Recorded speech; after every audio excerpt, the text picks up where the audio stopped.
ஜெபம் பண்ண கடவோம்.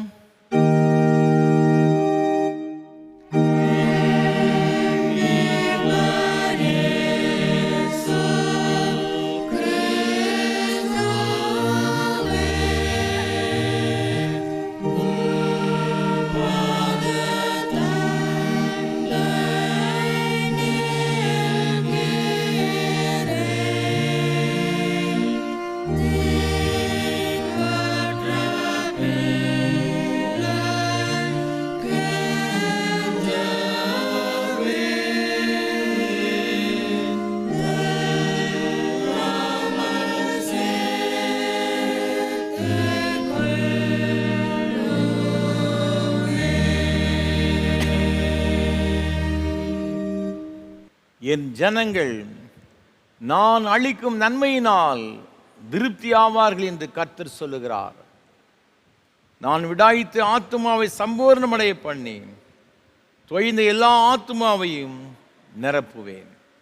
மகா பரிசுத்தமும் அன்பும் கிருபைகளும் நிறைந்த பரலோக பிதாவே, இந்த ஆசீர்வாதமான காலை திருவிருந்து ஆராதனை வேளைக்காக நன்றி செலுத்துகிறோம், ஸ்தோத்திரம் செலுத்துகிறோம். உம்முடைய திருச்சமூகத்திலே நாங்கள் வரவும், உம்மை ஆராதிக்கவும், உம்மோடு ஐக்கியம் கொள்ளவும் பரலோகத்தின் தேவன் பாராட்டுகிற கிருபைகளுக்காக உமக்கு ஸ்தோத்திரம். இந்த ஆராதனை வேளையிலும் ஆண்டவர் எங்கள் மத்தியில் எழுந்தருளி அப்பத்தை பிற்கையிலே தம்மை வெளிப்படுத்தி உம்முடைய அளவற்ற கிருபையினாலும் நன்மையினாலும் எங்கள் ஒவ்வொருவரை நிறைத்து இந்த ஆராதனை ஆசீர்வாதமாக்கி தர வேண்டும் என்று மீட்பர் இயேசு கிறிஸ்துவின் பரிசுத்த நாமத்தில் ஜெபிக்கிறோம் தூய பிதாவே, ஆமென். ஆராதனைக்கு ஆரம்பமாக ஆண்டோடைய பரிசுத்த நாமத்துக்கு மகிமை உண்டாக கீதம் 411 பாமாலை 265 பாடுவோம். நீர் திவ்ய வழி இயேசுவே. கீதம் 411 பாமாலை 265 பாடுவோம்.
ஜெபம் பண்ண கடவோம்.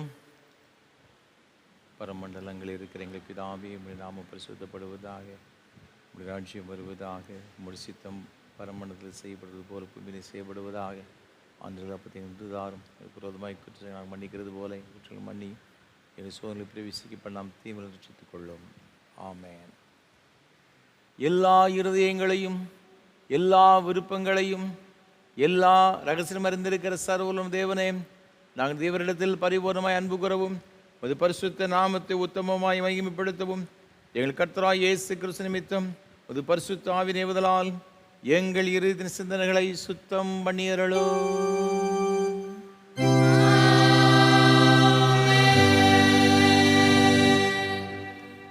நமது இரட்சகராகிய கிறிஸ்து திருவுளம் பற்றி சொல்லி வார்த்தைகளாவன.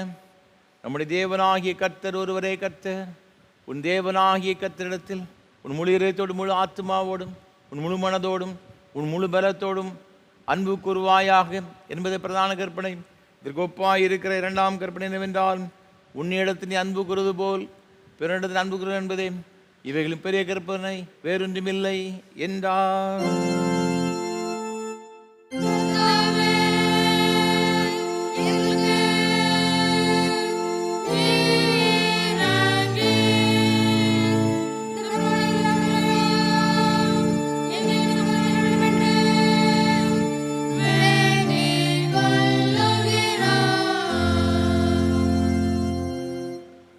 ஜெபம் பண்ண கடவோம்.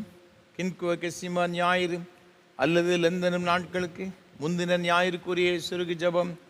அன்பில்லாமல் நாங்கள் செய்கிறவளெல்லாம் பிரயோஜனம் இல்லாதவள் என்று எங்களுக்கு கற்பித்திருக்கிற கர்த்தாவே, அன்பில்லாதவன் எவனோ அவன் உயிரோடு இருந்தாலும் உமக்கு முன்பாக செத்தவன் என்று எண்ணப்பட்டிருக்கிறபடியால் தேவரீர் உம்முடைய பரிசுத்த ஆவியை அனுப்பி சகல நல் ஈவுகளிலும் உத்தம ஈவும் சமாதானம் முதலிய சகல நற்குணங்களை இணைக்கிற கட்சியுமாயிருக்கிற அந்த அன்பை முது ஒரே குமாரனாகிய இயேசு கிறிஸ்து நிமித்தம் எங்கள் இருதயங்களில் பொழிந்தருளும்.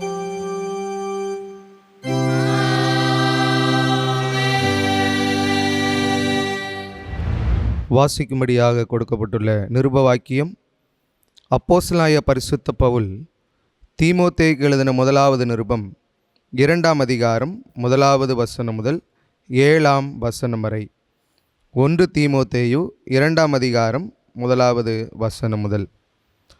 நான் பிரதானமாய் சொல்லுகிற புத்தி என்னவெனில், எல்லா மனுஷருக்காகவும் விண்ணப்பங்களையும் ஜெபங்களையும் வேண்டுதல்களையும் ஸ்தோத்திரங்களையும் பண்ண வேண்டும்.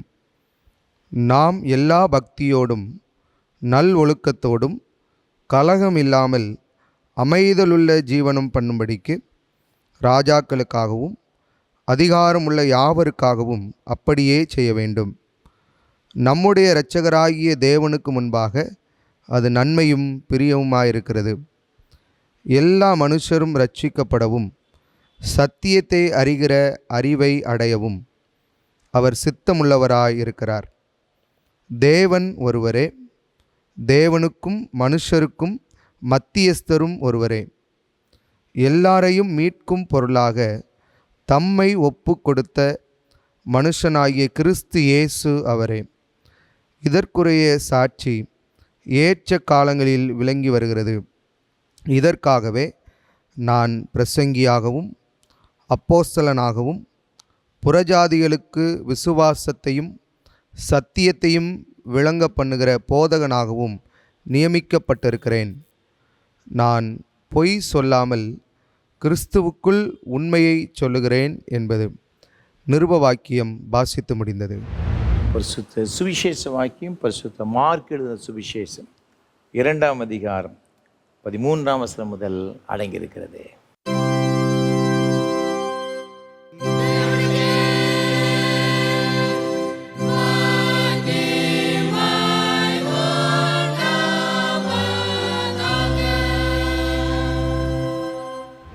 பரிசுத்த மார்க்கு எழுதின நற்செய்தி நூல் 2ஆம் அதிகாரம் 13ஆம் வசனம் முதல் 17ஆம் வசனம் வரை அடங்கியிருக்கிற தேவனுடைய வார்த்தையை கேளுங்கள்.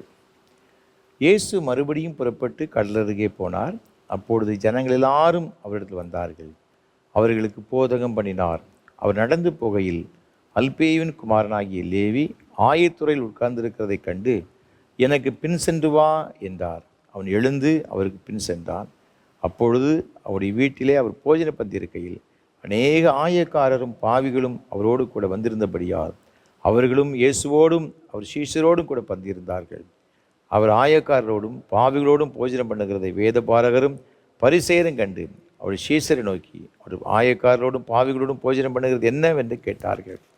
இயேசு அதை கேட்டு, பிணியாளிகளுக்கு வைத்தியம் வேண்டியதே அல்லாமல் சுகமுள்ளவர்களுக்கு வேண்டியதில்லை, நீதிமான்களை அல்ல பாவிகளையே மனம் திரும்புகிறதற்கு அழைக்க வந்தேன் என்றார் என்பது.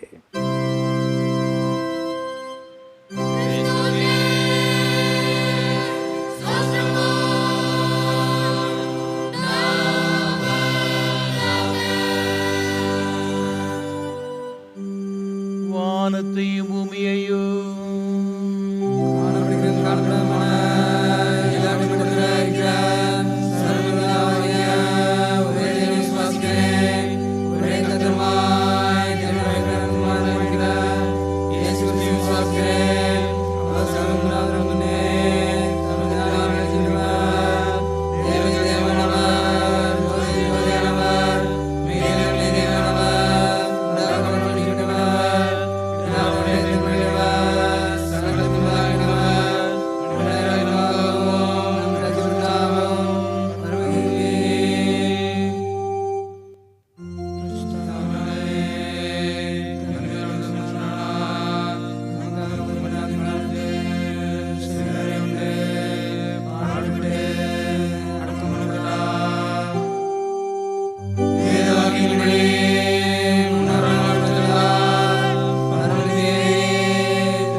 ஆண்டோடைய வார்த்தையை கேட்பதற்கு ஆயத்தமாக கீதம் 515 பாமாலை 329 பாடுவோம்.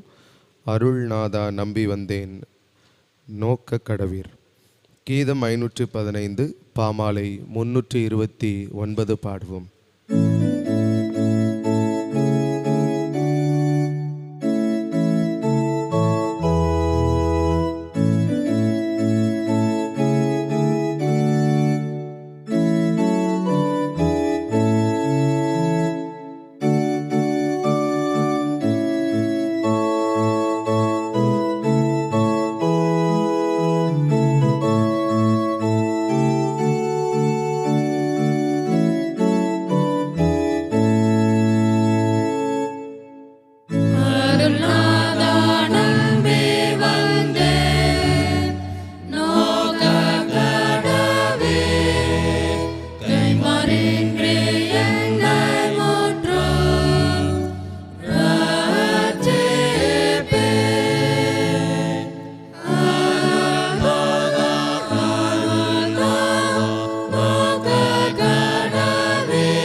கர்த்தரும் இரட்சகருமான இயேசு கிறிஸ்துவின் ஈழநேற்ற நாமத்தில் உங்களை அன்போடு கூட வாழ்த்துகிறேன்.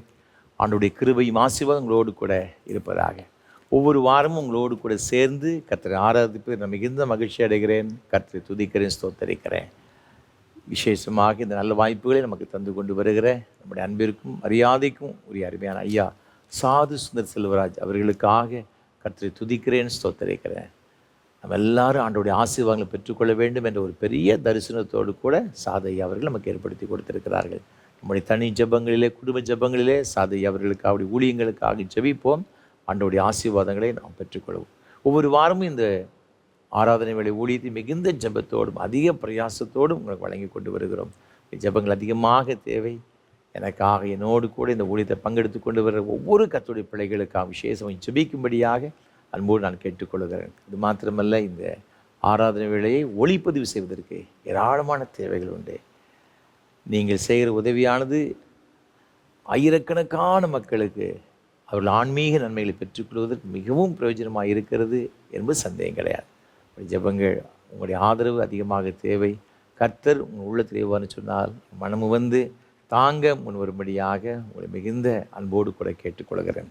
இந்த வாரத்திலும் கூட நமக்கு இந்த ஆராதனை வேளை தாங்க முன் வந்திருக்கின்ற ஈரோடு பெருந்துறை சார்ந்த அருமையான குடும்பத்தின் பிள்ளைகளுக்காக ஆண்டவரை துதிக்கிறேன், ஸ்தோத்தரிக்கிறேன். அன்புக்குரிய தகப்பனார் திரு ஜீவானந்தம் ஐயா அவர்களுக்காக, அவருடைய அன்புக்குரிய துணைவியார் திருமதி வசந்தகுமாரி ஜீவானந்த அம்மா அவர்களுக்காக நன்றி செலுத்துகிறோம். நம்முடைய ஊழியங்களை அதிகமாக நேசிக்கின்ற ஒரு அருமையான குடும்பத்தினர், ஊழியங்களை ஆதரிக்கிற அருமையான குடும்பத்தினர். கர்த்தர் தாமே அருமையான இந்த பெற்றோர்களை அபரிவிதமாய் ஆசீர்வதிப்பாராக. அவருடைய அன்புக்குரிய மகன் திரு மதன்குமார் அவர்களுக்காக ஆண்டவரை துதிக்கிறேன். இந்த நாளிலும் கூட இந்த வாரத்தில் தன்னுடைய பிறந்த நாளை காணும்படியாக தேவன் கிருபை செய்திருக்கிறார். வருஷத்தை நன்மையினால் முடிசூட்டுகிற ஆண்டவர் இந்த புதிய வருஷம் அவர்களுக்கு ஆசீர்வாதமாக இருக்க ஆண்டவர் கிருபை செய்வாராக. அவள் செய்கின்ற வங்கி பணியிலும் ஆண்டவருடைய கிருபை நிறைவாய் தங்கியிருந்து அவளை ஆசீர்வதித்து உயர்த்துவதாக. தேவ பிரசனமும் தேவ கிருபை அவளோடும் அவருடைய குடும்பத்தோடும் பிள்ளைகளோடு கூட எப்போது நிலைத்திருப்பதாக. அதே போல் அவருடைய அன்புக்குரிய சகோதரன் திரு வருண்குமார் அவர்களுக்காக கர்த்தரை துதிக்கிறேன். பெங்களூரில் இருக்கிற அருமையான சகோதரருக்காக, அவருடைய குடும்பத்தினருக்காக ஆண்டவர் துதிக்கிறேன். கர்த்தர் இந்த அருமையான குடும்பத்தின் பிள்ளைகளையும் ஆண்டவர் தாமே அபரிவிதமாய் ஆசீர்வதிப்பாராக. ஆண்டவர் சொல்லுகிறபடியே உபாகம புஸ்தகம் 1ஆம் அதிகாரம் 11ஆம் வசனத்தில் வேதம் இவ்வாறாக சொல்லுகிறது: நீங்கள் இப்பொழுது இருக்கிறதை பார்க்கிலும் 1000 மடங்கு அதிகமாகும்படி உங்கள் பிதாக்களின் தேவனை கர்த்தர் உங்களுக்கு சொல்லியபடியே உங்களை ஆசீர்வதிப்பாராக என்ற இந்த வார்த்தையின்படி கர்த்தர் தாமே அருமையான குடும்பத்தின் பிள்ளைகள் ஒவ்வொருவரையும், விசேஷமாக பிறந்தநாளை கொண்டாடுகிற அருமையான சகோதரர் திரு மதன்குமார் அவர்களை, அவருடைய குடும்பத்தையும் 1000 மடங்கு 1000 கர்த்தர் ஆசீர்வதித்து உயர்த்துவாராக. தேவ பிரசனம், தேவ கிருபை இந்த குடும்பத்தோடு கூட எப்போதும் நிலைத்திருப்பதாக. அது மாத்திரமல்ல, இந்த ஊழியங்களுக்கு பல வகையில் உதவி செய்கிற உங்கள் எல்லாருக்காகவும் ஆண்டவரை துதிக்கிறேன், ஸ்தோத்தரிக்கிறேன். தொடர்ந்து இந்த ஊழியங்களுக்காக ஜெபியுங்கள், ஆதரவு கொடுங்கள். தேவ கிருபையும் சமாதானமும் உங்களோடு கூட எப்பொழுதும் இருப்பதாக. God bless you. தொடர்ந்து கர்த்தர் நம்மோடு கூட பேசும்படியாக நாம் ஒரு நிமிடம் தலைவணங்கி ஜெபம் செய்வோம். நேசிக்கிற நல்ல தகப்பனே, உங்களுடைய திருவார்த்தைகளை கேட்க வந்திருக்கிறோம். எங்களோடு கூட பேசும் ஆண்டவரே, இன்றைக்கு நீர் எங்களுக்கு கற்றுக் கொடுக்கிற வார்த்தைகள் எங்கள் ஒவ்வொருவருக்கும் மிகவும் ஆசீர்வாதமாக பிரயோஜனமாக இருக்க ஆண்டு உதவி செய்வீராக. என்னை மறைத்து நீர் வெளிப்படும் வேதத்துடைய மகத்துவங்கள் எல்லாம் பார்க்க எங்கள் இருதயத்தின் கண்களை திறக்கும்படியே ஜெபிக்கிறோம். ஆசீர்வதி எங்கள் மீட்பர் இயேசு கிறிஸ்துவின் பரிசுத்த நாமத்தில் தாழ்மையோடு ஜெபிக்கிறோம் ஜீவனுள்ள நல்ல பிதாவே, ஆமென். மீண்டும் உங்கள் அனைவரையும் அன்போடு கூட வாழ்த்துகிறேன். ஆண்டவருடைய கிருபையும் ஆசீர்வாதமும் நம் அனைவரோடு கூட எப்பொழுதும் என்றென்றைக்கும் நிலைத்திருப்பதாக. நாம் வருகிற வாரத்திலிருந்து நம்முடைய இரட்சகராக இருக்கிற இயேசு கிறிஸ்து பாடுபட்ட அந்த நாட்களை நினைக்கும்படியாக லெந்து காலங்களுக்குள் பிரவேசிக்க தேவன் கிருபை செய்திருக்கிறார். இந்த நாட்களும் எல்லாருக்கும் ஆசீர்வாதமாக இருக்க ஆண்டவர் அனுகிரகம் செய்வாராக. இந்த நாளிலும் கூட நாம் தியானிக்கும்படியாக நமக்கு கொடுக்கப்பட்டிருக்கின்ற தியான பொருள் அனைவரையும் மீட்கும் கிறிஸ்து, அனைவரையும் ரட்சிக்கும் கிறிஸ்து. எல்லாரும் ரட்சிக்கப்பட வேண்டும், எல்லாரையும் ரட்சிப்பவர் இயேசு கிறிஸ்து தான் என்ற ஒரு தலைப்பிலே இன்றைக்கு நாம் தியானம் செய்யும்படியாக அழைக்கப்பட்டிருக்கின்றோம். ஆதாரமாக தெரிந்து கொண்ட வேத வசனம் அப்போஸ்தலனாகிய பரிசுத்த பவுல் தீமோத்தேயுக்கு எழுதின முதலாவது நிருபம் 2ஆம் அதிகாரம் 4ஆம் வசனம். எல்லா மனுஷரும் ரட்சிக்கப்படவும் சத்தியத்தை அறிகிற அறிவை அடையவும் அவர் சித்தமுள்ளவராய் இருக்கிறார். எல்லா மனுஷரும் ரட்சிக்கப்படணும், சத்தியத்தை எல்லாரும் அறிந்து கொள்ள வேண்டும். இதுதான் ஆண்டவருடைய சித்தம் என்று சொல்லப்பட்டிருக்கிறது. ஆண்டவருடைய சித்தம், ஆண்டவருடைய விருப்பம் என்ன பார்க்கும் பொழுது எல்லாரும், அனைத்து மக்களும் ரட்சிக்கப்பட வேண்டும்.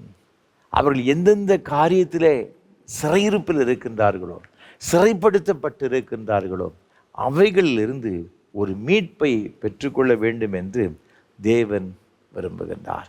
இன்றைக்கு ஜனங்கள் பல காரியங்களிலே அடிமைப்பட்டு இருக்கின்றார்கள், சிறைப்படுத்தப்பட்டு இருக்கின்றார்கள்.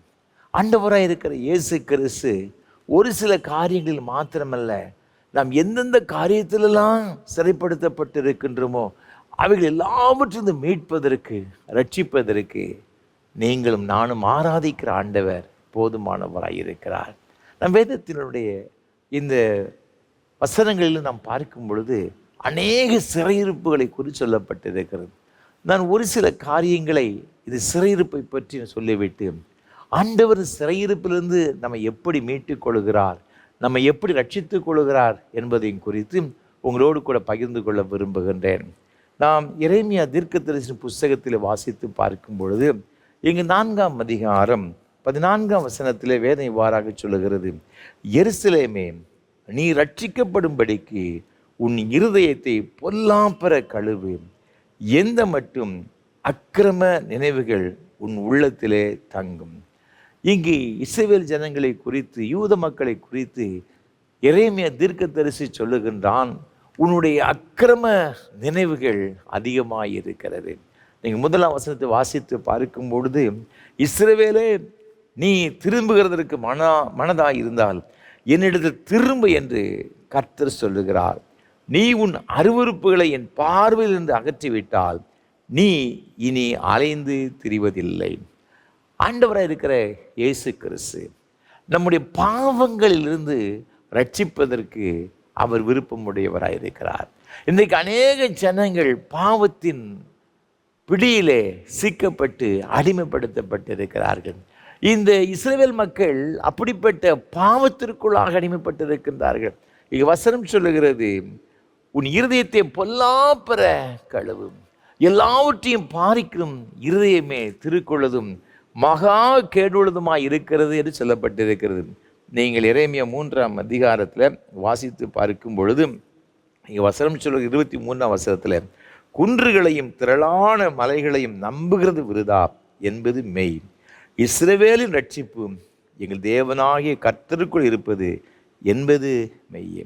உண்மையான ஒரு ரட்சிப்பு எங்கே இருக்குதுன்னு பார்த்தீங்கன்னா ஆண்டவரிடத்தில் தான் இருக்கிறது என்பதாக வேத வசனம் சொல்லுகிறதை பார்க்கிறோம். அன்பான ஆண்டுடைய பிள்ளைகளே, இந்த இஸ்ரவேல் ஜனங்கள் சோரம் போய்விட்டார்கள். விக்கிரக ஆராதனைக்கும் வேசித்தனத்திற்கும் உபச்சாரத்திற்கும் தேவன் விரும்பாத எல்லா அருவருப்பான காரியங்களையும் செய்ய ஆரம்பித்து விட்டார்கள். ஆண்டவர் சொல்லுகிறார், இப்படிப்பட்ட ஒரு காரியத்தை செய்தபடியினாலே உனக்கு சிறையிருப்பு இருக்கிறது, நீ தண்டிக்கப்படுகிறாய். அதிலிருந்து விடுதலை பெறுவதற்கு ஒரே ஒரு வழி கர்த்தராகிய யெகோவா மட்டும்தான். இஸ்ரவேலின் தேவனை கர்த்தரை நம்பும் பொழுது மாத்திரம்தான், நீ அவருக்கு திரும்பும் பொழுது மாத்திரம்தான் உன் வாழ்க்கையில் நீ ரட்சிக்கப்பட முடியும். ரோமருக்கு நிருபம் 3ஆம் அதிகாரம் இங்கு 23ஆம் வசனம் சொல்லுகிறது, எல்லாரும் பாவம் செய்து தேவ மகிமை அற்றவர்களாக போனார்கள். எல்லாரும் பாவம் செய்து, எல்லா மக்களும் பாவிகளாக இருக்கிறார் இந்த உலகத்தில்.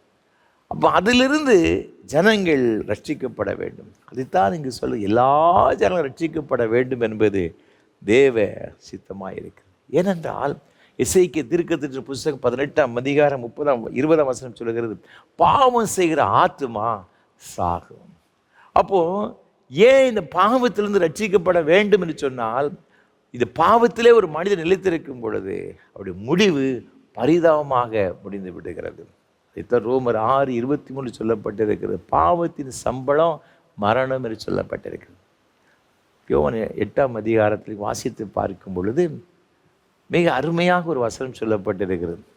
நீங்கள் 8ஆம் அதிகாரம் 4, 5, 6 தொடர்ந்து வாசித்து பார்க்கும் பொழுது, விபச்சாரத்திலே கையும் மெய்யுமாக பிடிக்கப்பட்ட ஒரு ஸ்திரீயை ஆண்டவரிடத்தில் கொண்டு வருகிறார்கள். ஆண்டவரை குற்றம் பிடிக்க வேண்டும், ஆண்டவரை குற்றஞ்சாட்ட வேண்டும் என்ற நோக்கத்தோடு கூட கொண்டு வர்றாங்க. கொண்டு வந்து சொல்கிறாங்க, ஆண்டவரே, நியாயப்பிரமாணத்தில் என்ன சொல்லப்பட்டிருக்கிறது? இப்படிப்பட்ட விபச்சாரத்தில் ஒரு பெண் ஈடுபட்டிருப்பாள்னு சொன்னால், அவளை கையும் மெய்யுமாய் பிடிக்கப்பட்டாள்னு சொன்னால் கல்லெறிந்து கொலை செய்ய வேண்டும். நீங்கள் என்ன சொல்கிறீங்க? ஆண்டவர் எப்படியாயிலும் ஒரு இக்கட்டுக்குள்ளே மாட்டி விட வேண்டும், அது அவர் மேலே குற்றம் சாட்ட வேண்டும் என்ற நோக்கத்தோடு கூட வர்றாங்க. ஆண்டவர் சொன்னார், உங்களில் பாவம் இல்லாதவன் எவனோ அவன் முதலாவது இவள் மேல் கல்லெறிய கடவன் என்று ஆண்டவர் சொன்னார். அவர் தரையில் குடிஞ்சு எழுதினாருங்க. பார்த்தா இதெல்லாம் வாசித்தாங்க. எல்லாரும் கற்களை அப்படியே போட்டுட்டு வீட்டுக்கு போயிட்டாங்க. பார்த்துக்கிடுங்க. இப்போ ஸ்ரீ மாத்திரம்தான் இருக்கிறா. ஆண்டவரை பார்த்து சொல்கிறாரு, இனி பாவம் செய்யாத. நான் என்ன நினைக்கிறேன்னு பார்த்தீங்கன்னா, இது வேத பாரகரும் பரிசேயரும் நியாயப்பிரமாணத்தில் இப்படிப்பட்டவளை கல்லெறிந்து கொலை செய்ய வேண்டும் என்று சொல்லப்பட்டு இருக்குது. இவங்க பிடிச்சிட்டு போய் சனகரிப் சங்கத்தில் போய் நின்று அவளுக்கு ஒரு மரண தண்டனையை வாங்கி நிச்சயிருக்கலாம், கொடுத்துருக்கலாம், பயங்கரமான தண்டனை கொடுத்துருக்கிறான். ஆண்டவர்கிட்ட கொண்டு வந்தபடினால தான். ஒருவேளை நான் என்ன நினைக்கிறேன், இது ஆண்டவர் பெரிய அற்புதமான ஒரு காரியம் இவளுக்கு நினைச்சிருக்க வந்திருக்கு. பார்த்துக்கிடுங்க. இவன் ஆண்டவரிடத்தில் வந்தபடி ஒரே ஒரு காரணத்திற்காக இவளுக்கு ஆண்டவர் ஈவாக ஜீவனை கொடுக்கின்றதை பார்க்கிறான். அன்பான ஆண்டவருடைய பிள்ளைகளே, ஆண்டவர் சொன்னார், வருத்தப்பட்டு பாரம் சுமக்கிறவர்களே, நீங்கள் எல்லாரும் என்னிடத்தில் வாருங்கள், நான் உங்களுக்கு இளைப்பாறுதல் தருவேன். ஆண்டவரிடத்தில் வருகிற ஒவ்வொருவருக்கும் ஆண்டவர் ரட்சிப்பை இலவசமாய் கொடுக்கிறார். 1 தீமோத்தேயு 1ஆம் அதிகாரம் 15 இருந்து நீங்கள் தொடர்ந்து வாசி பார்க்கும்போது, அதற்கு முன்பாக 13 தொடர்ந்து வாசி பார்க்கும்போது, முன்னே நான் தூஷிக்கிறவனாக இருந்தேன், நான் கொடுமை செய்கிறவனாக இருந்தேன். ஆண்டவருடைய கிருபையினால் ஆண்டவர் என்ன நினைச்சார்னு ரட்சித்தார். பாவியில் ரட்சிக்கவே கிறிஸ்து இயேசு உலகத்தில் வந்தார். லூக்கா 19:10 சொல்லுகிறது, இழந்து போனது தேடவும் ரட்சிக்கவுமே மனுஷகுமாரன் உலகத்தில் நினைச்சதால வந்தார். அது மாத்திரமல்ல, நாம் மேலும் பார்க்கும் பொழுது ஆண்டவர் எவைகளிலிருந்து நம்மை மீட்டுக் கொள்கிறார், ரட்சிக்கிறார்னு சொன்னால், 2 ராஜாக்களின் புஸ்தகம் 6ஆம் அதிகாரம் 27, அதற்கு அவன், கர்த்தர் உன்னை ரட்சிக்காதிருந்தால் நான் எதிலிருந்து எடுத்து உன்னை ரட்சிக்கலாம்? களஞ்சியத்தில் இருந்தா, ஆலையில் இருந்தா என்று சொல்லி எழுதப்பட்டிருக்கிறது. இஸ்ரவேலின் ராஜாவாகிய யோராம், இவன் ஆகாபின் குமாரன் மகன். அவன்கிட்ட ஒரு பிரச்சனை ஒன்று வருகிறது. ஸ்திரீகள் வர்றாங்க, வந்து சொல்கிறாங்க, நாங்கள் பசியினால் நாங்கள் செத்து கொண்டிருக்கின்றோம். தேசத்தில் கடுமையான ஒரு பஞ்சம், கொடிய தரித்திரம், சாப்பிடுவதற்கு உணவு கிடையாது. இந்த பயங்கரமான பொருளாதார பிரச்சனைகள், பொருளாதார தடைகள், இங்கு பஞ்சம் தலைவிரித்து ஆடுகின்றது. இப்போ இந்த ஸ்திரீகள் வந்து ராஜாட்ட வந்து கேட்குறாங்க, என்ன கேட்குறாங்க? எங்களுக்கு சாப்பாடு கொடுங்க. அப்போ அவன் என்ன சொல்கிறான்னு பார்த்தீங்கன்னா, கர்த்தர் உன்னை ரட்சிக்காதிருந்தால் நான் எதிலிருந்து ரட்சிக்க முடியும்? ஆண்டவர் தான் இந்த பெரிய பொருளாதார தடைகளிலிருந்து, பிரச்சனைகளிலிருந்து, பஞ்சத்திலிருந்து உன்னை ரட்சிக்க முடியும், மீட்டுக்கொள்ள முடியும். என்னால் முடியாது. ஒரு ராஜா சொல்லுகிற ஒரு வார்த்தை, ஒரு தேசத்தினுடைய ஜனங்கள், பிரஜைகள் அவங்களுடைய வாழ்க்கையில் ஒரு பிரச்சனை வரும் என்று சொன்னால் யார்கிட்ட போய் முறையிடுவாங்க? அது தேசத்தினுடைய தலைவர், அதிபதிகள் தான் அதுக்கு பொறுப்பு. அதைத்தான் வந்து யோராம்கிட்ட வந்து கேட்குறாங்க. யோராமால் அவன் சொல்லுகிறான், பதில் சொல்ல முடியவில்லை.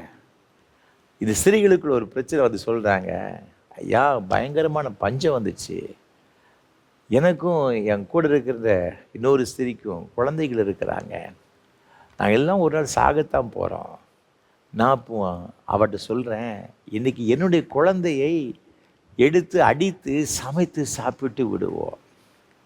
இரக்கமுள்ள ஸ்திரீகள் தங்களுடைய பிள்ளைகளை அவருடைய கரங்கள் சமைத்தன என்று வேதம் சொல்லுகிறது. அவ்வளவு பெரிய ஒரு கொடிய தரித்திரம், பஞ்சம், பொருளாதார தடைகள். சாப்பிட்டுட்டாங்க. மறுநாள் இது சாப்பாடெல்லாம் தீர்ந்து போன பிறகு மறுநாள் ஸ்திரீட்ட போய் உன் பிள்ளையே தா. அவள் எப்படி கொடுப்பா? கொடுக்க மாட்டாங்க. நீங்கள் என்ன செய்ய போகிறீங்க? அந்த ராஜா தன்னுடைய வஸ்திரத்தை கிழிக்கின்றான். அவன் ரெட்டுடுத்து இருக்கின்றான். ஐயோ, நான் என்ன செய்வேன்? என் தேசத்தின் ஜனங்களுக்கு நான் எப்படி நான் போஷிப்பேன்? இவ்வளோ பெரிய பிரச்சனைக்கு காரணம் என்ன? இங்கே வேதத்தில் நீங்கள் வாசித்து பார்க்கும் பொழுது சீரியாவின் ராஜாவாகிய பெனதாத் அவன் சுற்றிலும் கோட்டை சுற்றிலும் முற்றுகை போட்டு விட்டான். ஒரு உணவுப் பொருள் வெளியேறது உள்ளே வர முடியாது, உள்ளேருந்து வெளியே போக முடியாது, யாரும் வெளியே போக முடியாது. எல்லா பொருட்களும் தீர்ந்து விட்டன. கொடிய தரித்திரம். ஆண்டவருடைய தீர்க்கதரிசி ஆகிய எலிசையோட வருகிறார்கள். எலிசா சொல்லுகிறான் 7ஆம் அதிகாரம் 1ஆம் வசனத்தில், கர்த்தருடைய வார்த்தையை கேளுங்கள். நாளை இந்நேரத்தில் சமாரியாவின் வாசலிலே 1 மரக்கால் கோதுமை மா 1 சேக்கலுக்கும் 2 மரக்கால் வார்கோதுமை 1 சேக்கலுக்கும் விற்கப்படும் என்று கர்த்தர் சொல்லுகிறார். பயங்கரமான பஞ்சம். முந்தைய நாள் ஒரு கழுதை தலையினுடைய விலை 80 வெள்ளிக்காசு. இன்றைய விலையில் பார்த்தீங்கன்னா அப்ராக்சிமேட்டாக கிட்டத்தட்ட 3 லட்சம் ரூபா ஒரு கழுதையினுடைய தலையினுடைய விலை. புறாக்களுக்கு போடுகிற கால்படி பயிருடைய விலை என்ன தெரியுமா? கால்படி தான். புறாக்களுக்கு என்ன சாதாரண கல் மண்ணுமா இருக்க தான் போடுவாங்க, பார்த்துக்கிடுங்க. அது கிட்டத்தட்ட 57 கிராம் வெள்ளியம், அப்ராக்சிமேட்டாக கிட்டத்தட்ட ஒரு 18,000 ரூபான்னு வச்சுக்கிடுங்களேன். கால்படி பயிர் 18,000 ரூபான்னா பார்த்துக்கிடுங்க. எவ்வளோ ஒரு பயங்கரமான ஒரு பஞ்சம். சாதாரண ஒரு குடும்பத்தினர் ஒரு 4 மாதத்தை இந்த காசை வச்சு ஓட்டிடலாம், பார்த்துக்கிடுங்க. நான் வெஜிடேரியன் சாப்பிடணும்னா அருவருக்கப்பட்ட ஒரு மிருகம் இந்த கழுதை, அதுவே 3 லட்சம் ரூபான்னா பார்த்துக்கிடுங்க. எவ்வளோ பெரிய கொடியை தரும். அதனால தான் பிள்ளையை கொண்டு சமைக்க வேண்டிய ஒரு சூழலை, சாப்பிட வேண்டிய சூழலை வந்து விட்டது. ஆனால் இப்போ சொல்கிறாரு எலிசா, சொல்கிறாரு நாளைக்கு கர்த்தர் அற்புதம் செய்வார். அது பிரதானம் சொல்கிறான், வானத்திலிருந்து மதகு திறந்தால் கூட இது நடக்குமா? அவர் சொல்கிற 1 படி வார்கோதுமை மாவு 1 சேக்கல், 2 படி வார்கோதுமை 1 சேக்கல் கொடுக்கப்படும். அப்ராக்சிமேட்டாக 1 கிலோ 30 ரூபான்னு வச்சுக்கிட்டுங்க. 1 கிலோ கோதுமை 30 ரூபாய்க்கு கொடுக்குறாங்கன்னா அப்போ எவ்வளோ ஒரு பெரிய சீப். 3 லட்சம் எங்கே இருக்கிறது? 18,000 20,000 எங்கே இருக்குது? வெறும் 30 ரூபாய் எங்கே இருக்குது பாருங்க. முடிகின்ற ஒரு காரியமா? நீங்கள் நானும் ஆராதிக்கிற ஆண்டவரால் செய்யக்கூட அதிசயமான காரியம் ஒன்றுமே இல்லை. மாம்சமான யாவருக்கும் தேவனாகிய கர்த்தர் நான் அதிசயங்களை செய்கிறவர். Nothing is impossible to the Lord. அவர் கூடாதென்று ஒன்றுமே இல்லை. அன்பானவர்களே, நம்முடைய வாழ்க்கையில் எந்தெந்த காரியத்தில் சிறைப்படுத்தப்பட்டு இருக்கின்றோமோ, அது எப்படிப்பட்ட ஒரு நிலைமையாக இருந்தாலும் சரி, நமது இரட்சகராக இருக்கிற இயேசு கிறிஸ்து அவை எல்லாவற்றிலிருந்து நம்மை விடுவிக்க, மீட்டுக்கொள்வதற்கு, ரட்சிப்பதற்கு அவர் போதுமானவர் இருக்கிறார். ஹல்லேலூயா. தேவன் எவ்வளவு பெரியவர் பாருங்க, எவ்வளவு பெரியவர். நம்ம ஆண்டவர் அவ்வளவு பெரிய வல்லமையோடு வருங்க. வானத்தையும் பூமி அண்ட சராசரங்கள் ஒரே ஒரு வார்த்தையை நான் படைத்தவர். இந்த இஸ்ரவேலிலே தாண்டவமாடி இந்த கொடிய தரித்திரத்தை, இந்த பஞ்சத்தை, இந்த பொருளாதார தடையை ஆண்டவர் மாற்றி போட்டார். அது மாத்திரமல்ல, இன்றைக்கு ஜனங்கள் எந்த ஒரு காரியத்தில் ரொம்ப அதிகமாய் அவர்கள் சிறைப்படுத்தப்பட்டு இருக்கின்றார்கள், வேதனைப்பட்டு கொண்டிருக்கிறார்கள். நீங்கள் யோபின் புஸ்தகத்தில் வாசித்து பார்க்கும் பொழுது 2ஆம் அதிகாரம் 7, 8 ஆகிய வசனங்களில் இவ்வாறாக சொல்லுகிறது. அப்பொழுது சாத்தான் கர்த்தருடைய சந்நிதியை விட்டு புறப்பட்டு யோபின் உள்ளங்கால் தொடங்கி அவன் உச்சந்தலை மட்டும் கொடிய பருக்களால் அவனை வாதித்தான். அவன் ஒரு ஓட்டை எடுத்து தன்னை சுரண்டி கொண்டு சாம்பலில் உட்கார்ந்தான். யோபுடைய வாழ்க்கையை பார்க்கும் பொழுது அவனுக்கு ஒரு பெரிய ஒரு சிறையிருப்பு, வியாதி, தலையிலிருந்து கால் வரை, உச்சந்தலிருந்து உள்ளங்கால் வரை அவனுக்கு பயங்கரமான கொடிய ஒரு வியாதி, பருக்கள் முழுவதும் பார்ப்பதற்கு அருவருப்பு. அப்படி சொல்கிறான், என் பற்களை மூடுவதற்கு தோல் மாத்திரம்தான் இருக்குது, கரிகரித்து போடேன். அவனுடைய நண்பர்கள் வர்றாங்க, அவன் உருக்குலைந்து போயிருப்பதை கண்டு அவன் துக்கம் மகா கொடிய துக்கம் என்று சொல்லி இரவு பகல் 7 நாள் அப்படியே உட்கார்ந்தாங்க. பார்த்துருங்க, அவ்வளோ பெரிய வேதனை இந்த யோபுடைய வாழ்க்கையில். நீங்கள் 30ஆம் அதிகாரத்தை வாசித்து பார்க்கும்போது சொல்லுகின்றான், காலத்திலே என் எலும்புகள் துளைக்கப்பட்டு என் நரம்புகளுக்கு இளைப்பாறுதல் இல்லாது இருக்கிறது. நோயின் உக்கிரத்தினால் என் உடுப்பு வேறுபட்டு போயிற்று. அது என் அங்கியின் கழுத்துப்பட்டையை போல என்னை சுற்றி கொண்டது. அந்த அளவிற்கு வியாதியின் கொடூரம். சொல்லுகின்றான் 27ஆம் வசனத்தில், உபத்திரவ நாட்கள் என் மீது வந்தது, உபத்திரவத்தின் நாட்களை பிடித்து கொண்டது. ஆகவே தான் சொல்லுகின்றான் 20ஆம் வசனத்தில், உம்மை நோக்கி கூப்பிடுகிறேன். ஏன் தெரியுமா? ஆண்டவர் ஒருத்தர் தான் இந்த சிறையிருப்பிலிருந்து அவனை மீட்டுக்கொள்ள முடியும். உம்மை நோக்கி கூப்பிடுகிறேன். சங்கீதக்காரன் சொல்லுகிறான் 38ஆம் சங்கீதத்திலே 6ஆம் வசனம், நான் வேதனைப்பட்டு ஒடுங்கினேன், நாள் முழுவதும் துக்கப்பட்டு திரிகிறேன், என் குடல்கள் எரிபந்தமாய் எரிகிறது, என் மாம்சத்தில் ஆரோக்கியமில்லை, நான் பலனற்று போய் மிகவும் நொறுக்கப்பட்டேன், என் இருதயத்தின் கொந்தளிப்பினால் கதறுகிறேன், என் குடல்கள்லாம் எரிபந்தத்தை போல எரிகிறது, என்னுடைய மாம்சத்தில் ஆரோக்கியம் கிடையாது, நான் கதறி கொண்டிருக்கின்றேன், இளைப்பாறுதல் இல்லை என்று சொல்லி இங்கு சங்கீதக்காரன் சொல்லுகின்றதை பார்க்கின்றோம். ஆனால் அவன் என்ன செய்கிறான்? இதற்கு என்ன ஒரு விடுதலை அப்படி பார்த்தீங்கன்னா 15ஆம் வசனம் சொல்லப்பட்டிருக்கிறது, கர்த்தாவே உமக்கு காத்திருக்கிறேன், என் தேவனாய் ஆண்டவரே நீர் மறு உத்தரவு கொடுப்பீர், நான் உமக்கு காத்திருக்கிறேன், உம்மை நோக்கி கூப்பிடுகிறேன். ஏன் தெரியுமா? 22ஆம் வசனம் சொல்லுகிறது, என் ரட்சிப்பாயே ஆண்டவரே எனக்கு சகாயம் செய்ய தீவிரி. நீர் எனக்கு ரட்சிப்பாய் இருக்கிறீர், நீர் ஒருவரால் மாத்திரம்தான் எனக்கு சகாயம் செய்ய முடியும். நம்முடைய வியாதிகளுக்கு மத்தியிலே, நம்முடைய பலவீனங்களுக்கு மத்தியிலே நமக்கு ஒரே ஒரு நம்பிக்கை யார் தெரியுமா?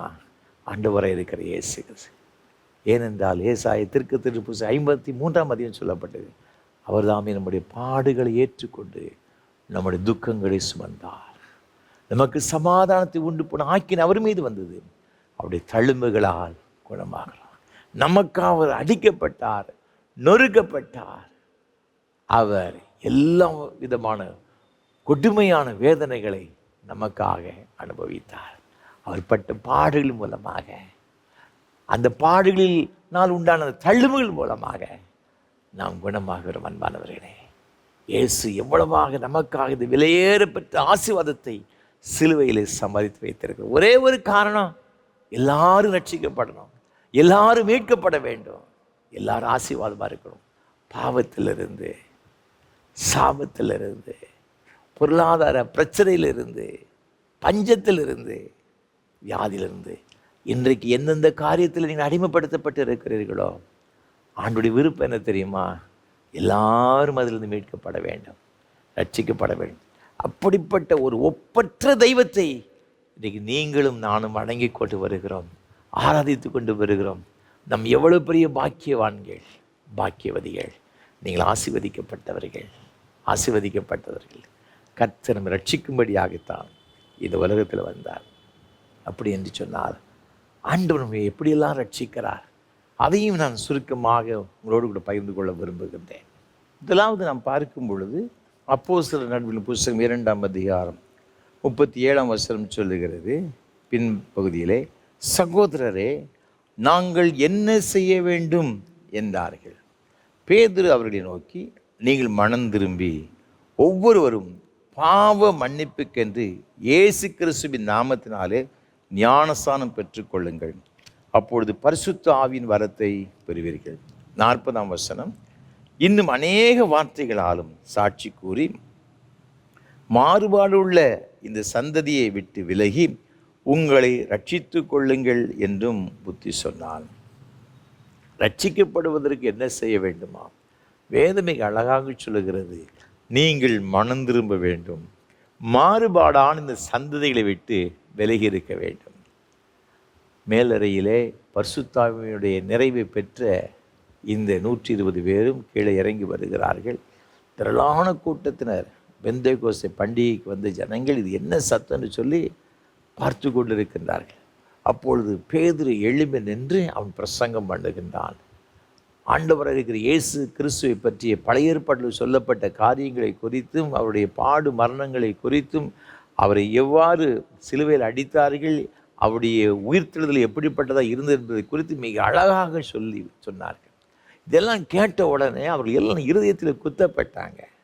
அப்போ கேட்குறாங்க, நாங்கள் என்ன செய்யணும், நாங்கள் என்ன செய்ய வேண்டும் என்று விரும்புகிறீர்கள்? மாறுபாடான இந்த சந்ததி விட்டு விலகி நீங்கள் ஆண்டவரை ஏற்றுக்கொள்ள வேண்டும் என்று இங்கே வேதத்தில் சொல்லப்பட்டிருக்கிறது பார்க்கிறோம். ஒரு வாழ்க்கையில் ஒரு பெரிய மாறுதல் வேண்டும், மனம் திரும்புதல் வேண்டும். ரட்சிக்கப்படுவதற்கு நம்முடைய வாழ்க்கையில் தேவன் எதிர்பார்க்கிற ஒரு காரியம் என்ன தெரியுமா? வாழ்க்கை மாற்றப்பட வேண்டும். அதே பாவமான ஒரு வாழ்க்கையில் வாழ்ந்து கொண்டே இருக்கிறது வைத்துக் கொள்ளுங்களேன். நமக்கு ஒரு விருப்பம் வேணுங்க, நம்ம மனம் திரும்ப வேண்டும் என்று விருப்பம் வேணும். நம்முடைய வாழ்க்கை ஆண்டவருடைய கருத்தில் ஒப்பு கொடுக்கணும். அப்படி ஒப்பு கொடுக்கும் பொழுது ஆண்டவர் என்ன செய்வார்னா, இந்த பாவத்துடைய சிறையிருப்பிலிருந்து நம்மை மீட்டுக்கொள்ளுவார். நாம் முதல்ல அதிலிருந்து நம் மனம் திரும்ப வேண்டும் என்று தேவன் எதிர்பார்க்கிறார்.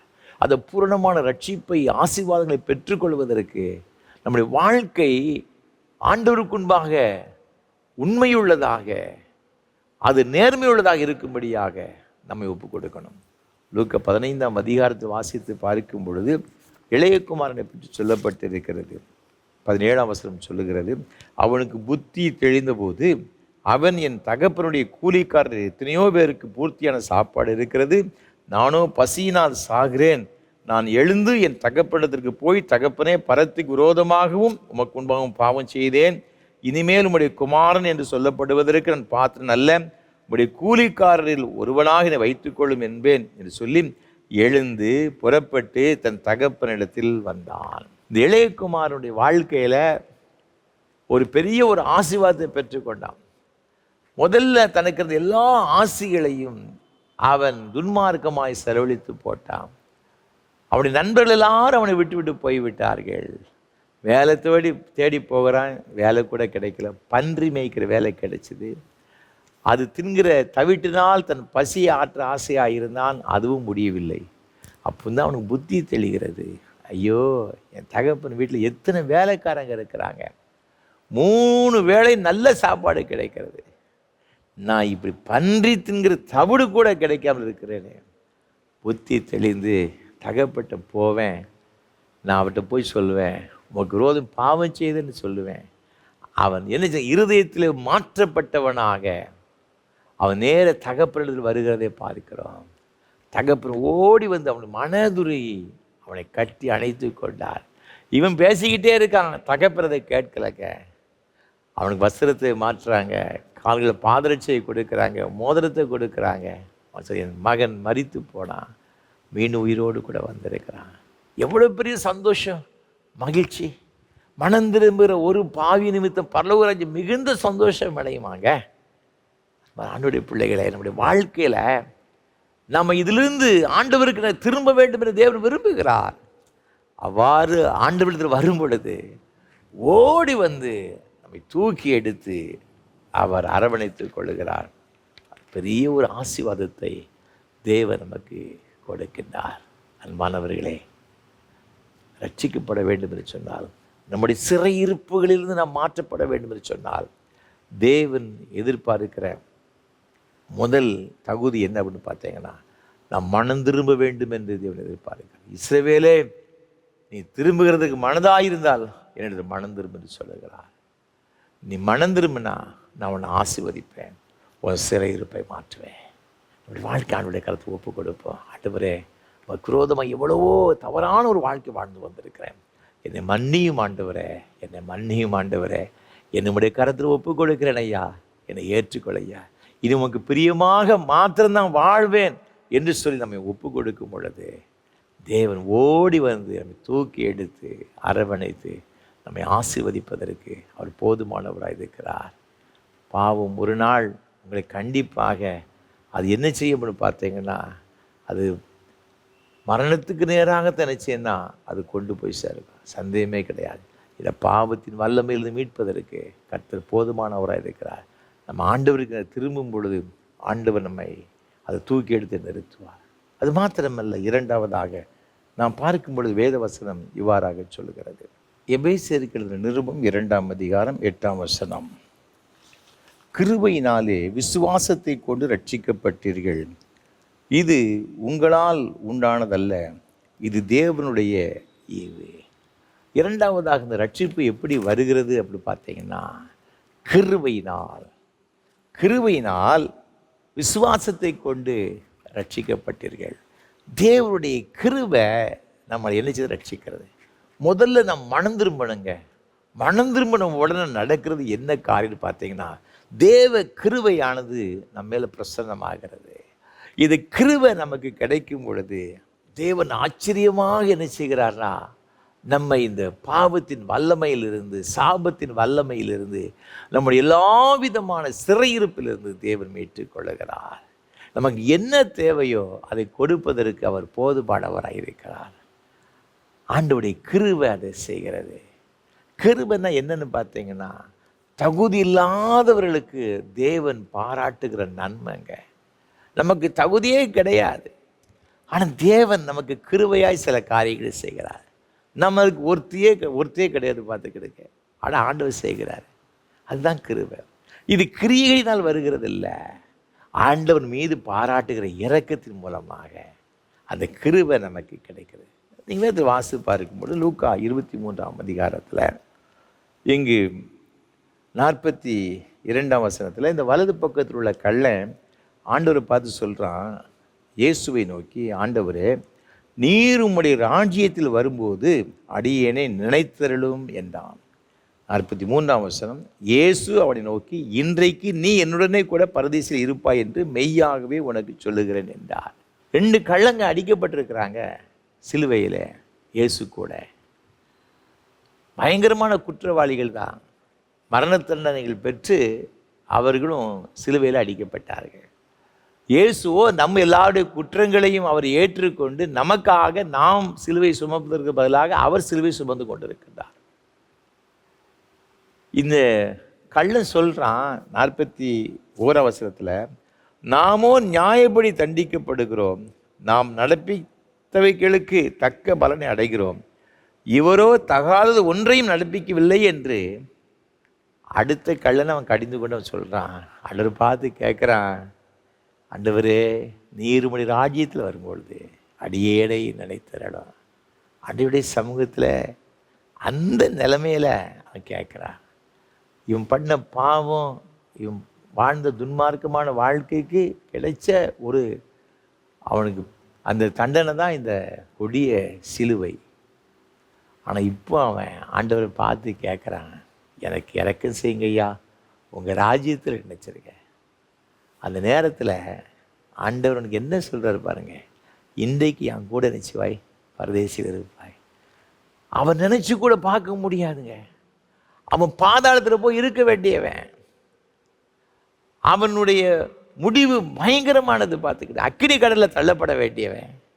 ஆனால் கடைசி நேரத்தில் இரட்சகருடைய கிருபை அது சிலுவையிலிருந்து அவன் நேராக அவன் பாதாளத்துக்கு போகலை, பரதீசிக்கு போயிட்டான். எவ்வளோ பெரிய ஒரு கிருபை பார்த்துக்கிட்டங்க, எவ்வளோ பெரிய ஒரு கிருபை. ஆண்டவருடைய சமூகத்தில் இன்றைக்கு நம்ம ரட்சிக்கப்படுவதற்கு அவருடைய கிருபைங்க. அவருடைய கிருபை இல்லாவிட்டால் ஒன்றும் செய்ய முடியாது. நீங்களும் நானும் ஆண்டவருக்கு விரோதமாக எத்தனையோ வகையான பாவமான வாழ்க்கை வாழ்ந்து கொண்டு வந்திருக்கிறோம். அது இன்றைக்கும் நம்ம நிர்மூலமாக நம்ம இருக்கிறோம்னு சொன்னால் அது வேறு ஒன்றும் கிடையாதுங்க, அவருடைய மகா பெரிய கிருபை. 1 தீமோத்தேயு நிருபம் 1ஆம் அதிகாரத்தில் 13ஆம் வசனம் பவுல் சொல்கிறாரு, முன்னே நான் தூஷிக்கிறவன், துன்பப்படுத்துகிறவன், கொடுமை செய்கிறவனுமாய் இருந்தேன். அப்படி இருந்து நான் அறியாமல் அவிசுவாசத்தினால் அப்படி செய்தபடினால் இரக்கம் பெற்றேன். நம்முடைய கர்த்தரின் கிருபை கிறிஸ்து இயேசுவின் மேலுள்ள விசுவாசத்தோடும் அன்போடும் கூட என்னிடத்தில் பரிபூர்ணமாய் பெருகிற்று. பாவிகளை ரட்சிக்க கிறிஸ்து இயேசு உலகத்தில் வந்தார் என்கிற வார்த்தை உண்மையும் எல்லா அங்கீகரிப்புக்கும் பாத்திரமும் ஆனது. அவர்களில் பிரதானமான பாவினார். இந்த பாவி இன்றைக்கு கர்த்தருக்காக ஊழியம் செய்கிறேன்னு சொன்னார். வேற ஒன்றும் கிடையாது, ஆண்டவர் என் மீது வைத்த கிருபை. ஆண்டவருடைய கிருபை தான் என்னை ரட்சித்தது. நான் ஆண்டவருக்கு விரோதமாக எத்தனையோ காரியங்களை செய்தேன். ஆனால் ஆண்டவருடைய கிருபையினால் என் கண்களை ஆண்டவர் திறந்துட்டாரியா. நான் தமஸ்குக்கு போய் கொண்டிருக்கிற வேளையில், மத்தியான வேளையில் ஒரு பேர் ஒளி என் மீது வந்து இறங்கியது. என்னுடைய மனக்கண்களை தேவன் திறந்தாரு. நான் இந்த பேரொளி இறங்குவதற்கு எவ்வளவு பேரும் தகுதியானவன் கிடையாது. அதுக்கு என்ன அப்படி பார்த்தீங்கன்னா, ஆண்டோடைய கிருபை. ஆண்டோடைய கிருபையினாலே நான் இரக்கம் பெற்றேன். அமெரிக்க தேசத்தில் நபில் குரேஷி சொல்லப்பட்ட ஒரு தீவிரமான ஒரு இஸ்லாமிய மார்க்கத்தை சார்ந்த ஒரு மனிதர் 1983ஆம் ஆண்டு அமெரிக்க கலிஃபோர்னியாவில் அவர் பிறந்தார். அவருடைய தகப்பனார் அமெரிக்க தேசத்தினுடைய இராணுவத்தில், தேசத்தில் உள்ள அந்த கப்பற்படையில் ஒரு பெரிய ஒரு வீரராக இருந்தார். அவர் சிறு வயது முதற்கொண்டு அவருடைய வேத நூலாகிய குரானை அதிகமாய் தீவிரமாய் படித்தவர். தவறாமல் 5 முறை தொழுகை செய்கிறவர். இஸ்லாமிய மார்க்கத்தை படித்து அதை குறித்து எல்லா மக்களுக்கும் அதை குறித்து சொல்லி இஸ்லாமிய மார்க்கத்தை பாதுகாக்க வேண்டும் என்று வைராக்கியம் உடையவர். அது மாத்திரமல்ல, கிறிஸ்துவ மார்க்கத்துக்கு எதிராக பேசும்படியாக தன்னை ஆயத்தம் செய்து கொண்ட ஒரு பெரிய சொல்லப்பட ஒரு இஸ்லாமிய ஒரு தீவிரவாதி கூட என்று சொல்லலாம். பார்த்துக்கிறேங்க. அவர் தன்னுடைய கல்லூரி படிப்பை அவர் படித்து கொண்டிருக்கும் பொழுது வெர்ஜீனியா மாநிலத்தில் உள்ள ஓல்ட் டொமினியன் யூனிவர்சிட்டியில் அவர் படித்து கொண்டிருந்தார். அப்பொழுது அவருடைய நண்பர், ஒரு டேவிட் வூட் என்று சொல்லப்பட்ட ஒரு நண்பர், அவர் நல்ல ஒரு விசுவாசி. இந்த நபில் குரேஷியோடு கூட பேச ஆரம்பித்தார். இயேசுதான் மெய்யான ஒரு தெய்வம், அவர்தான் நம்முடைய ரட்சகர், நம்முடைய வாழ்க்கையில் எல்லா விதத்திலும் நம்மை மீட்பை கொடுக்கிற, ரட்சிப்பை கொடுக்கிற இயேசுதான் சொன்னார். இந்த நபில் குரேஷிக்கு பயங்கரமான கோபம் வந்து விட்டது. 2 பேருக்கும் பயங்கரமான தர்க்கங்கள்லாம் வருகிறது உண்டு. ஆனால் இந்த டேவிட் வூட் அவருக்காக அமைதியோடு கூட எப்பொழுதும் ஜெபித்து கொண்டிருப்பார். இந்த கிறிஸ்துவை பற்றி சொல்ல சொல்ல சொல்ல அப்படி உள்ளத்தில் ஏதோ ஒரு போராட்டம், ஏதோ ஒரு குழப்பங்கள் வர ஆரம்பித்து விட்டது. இப்போ அவர்களுக்கு உண்மையான தெய்வம் யார்? அவர் ரொம்ப குரானை ஆழ்ந்து படித்தார், வேதத்தை ஆழ்ந்து படித்தார். ஒரு நாள் அவர் முழங்கால் போட்டு சொன்னார், ஐயா, தெய்வமே, உண்மையான கடவுள் யார் என்று நான் புரிந்து கொள்ள முடியவில்லை. எது உண்மை எது பொய் என்று நான் தெரிந்து கொள்ள முடியவில்லை. மெய்யான தெய்வம் யார், எனக்கு கற்று சொல்லணும் என்று சொல்லி அவர் கண்ணீரோடு கூட அவர் பொதுவாக ஜெபிக்க ஆரம்பித்தார். ஆண்டவர் கிருபையாக ராத்திரி வேளை 3 முறை அவருக்கு சொப்பனத்தின் மூலமாக பேசினார். மகனே, கல்வாரி சிலுவையிலே உன்னுடைய பாவத்திற்காக, உடை மீறுதலுக்காக நான் இரத்தம் சிந்தினேன். என் ஒருவரால் மாத்திரம்தான் உன்னை ரட்சிக்க முடியும் பாவத்திலிருந்து.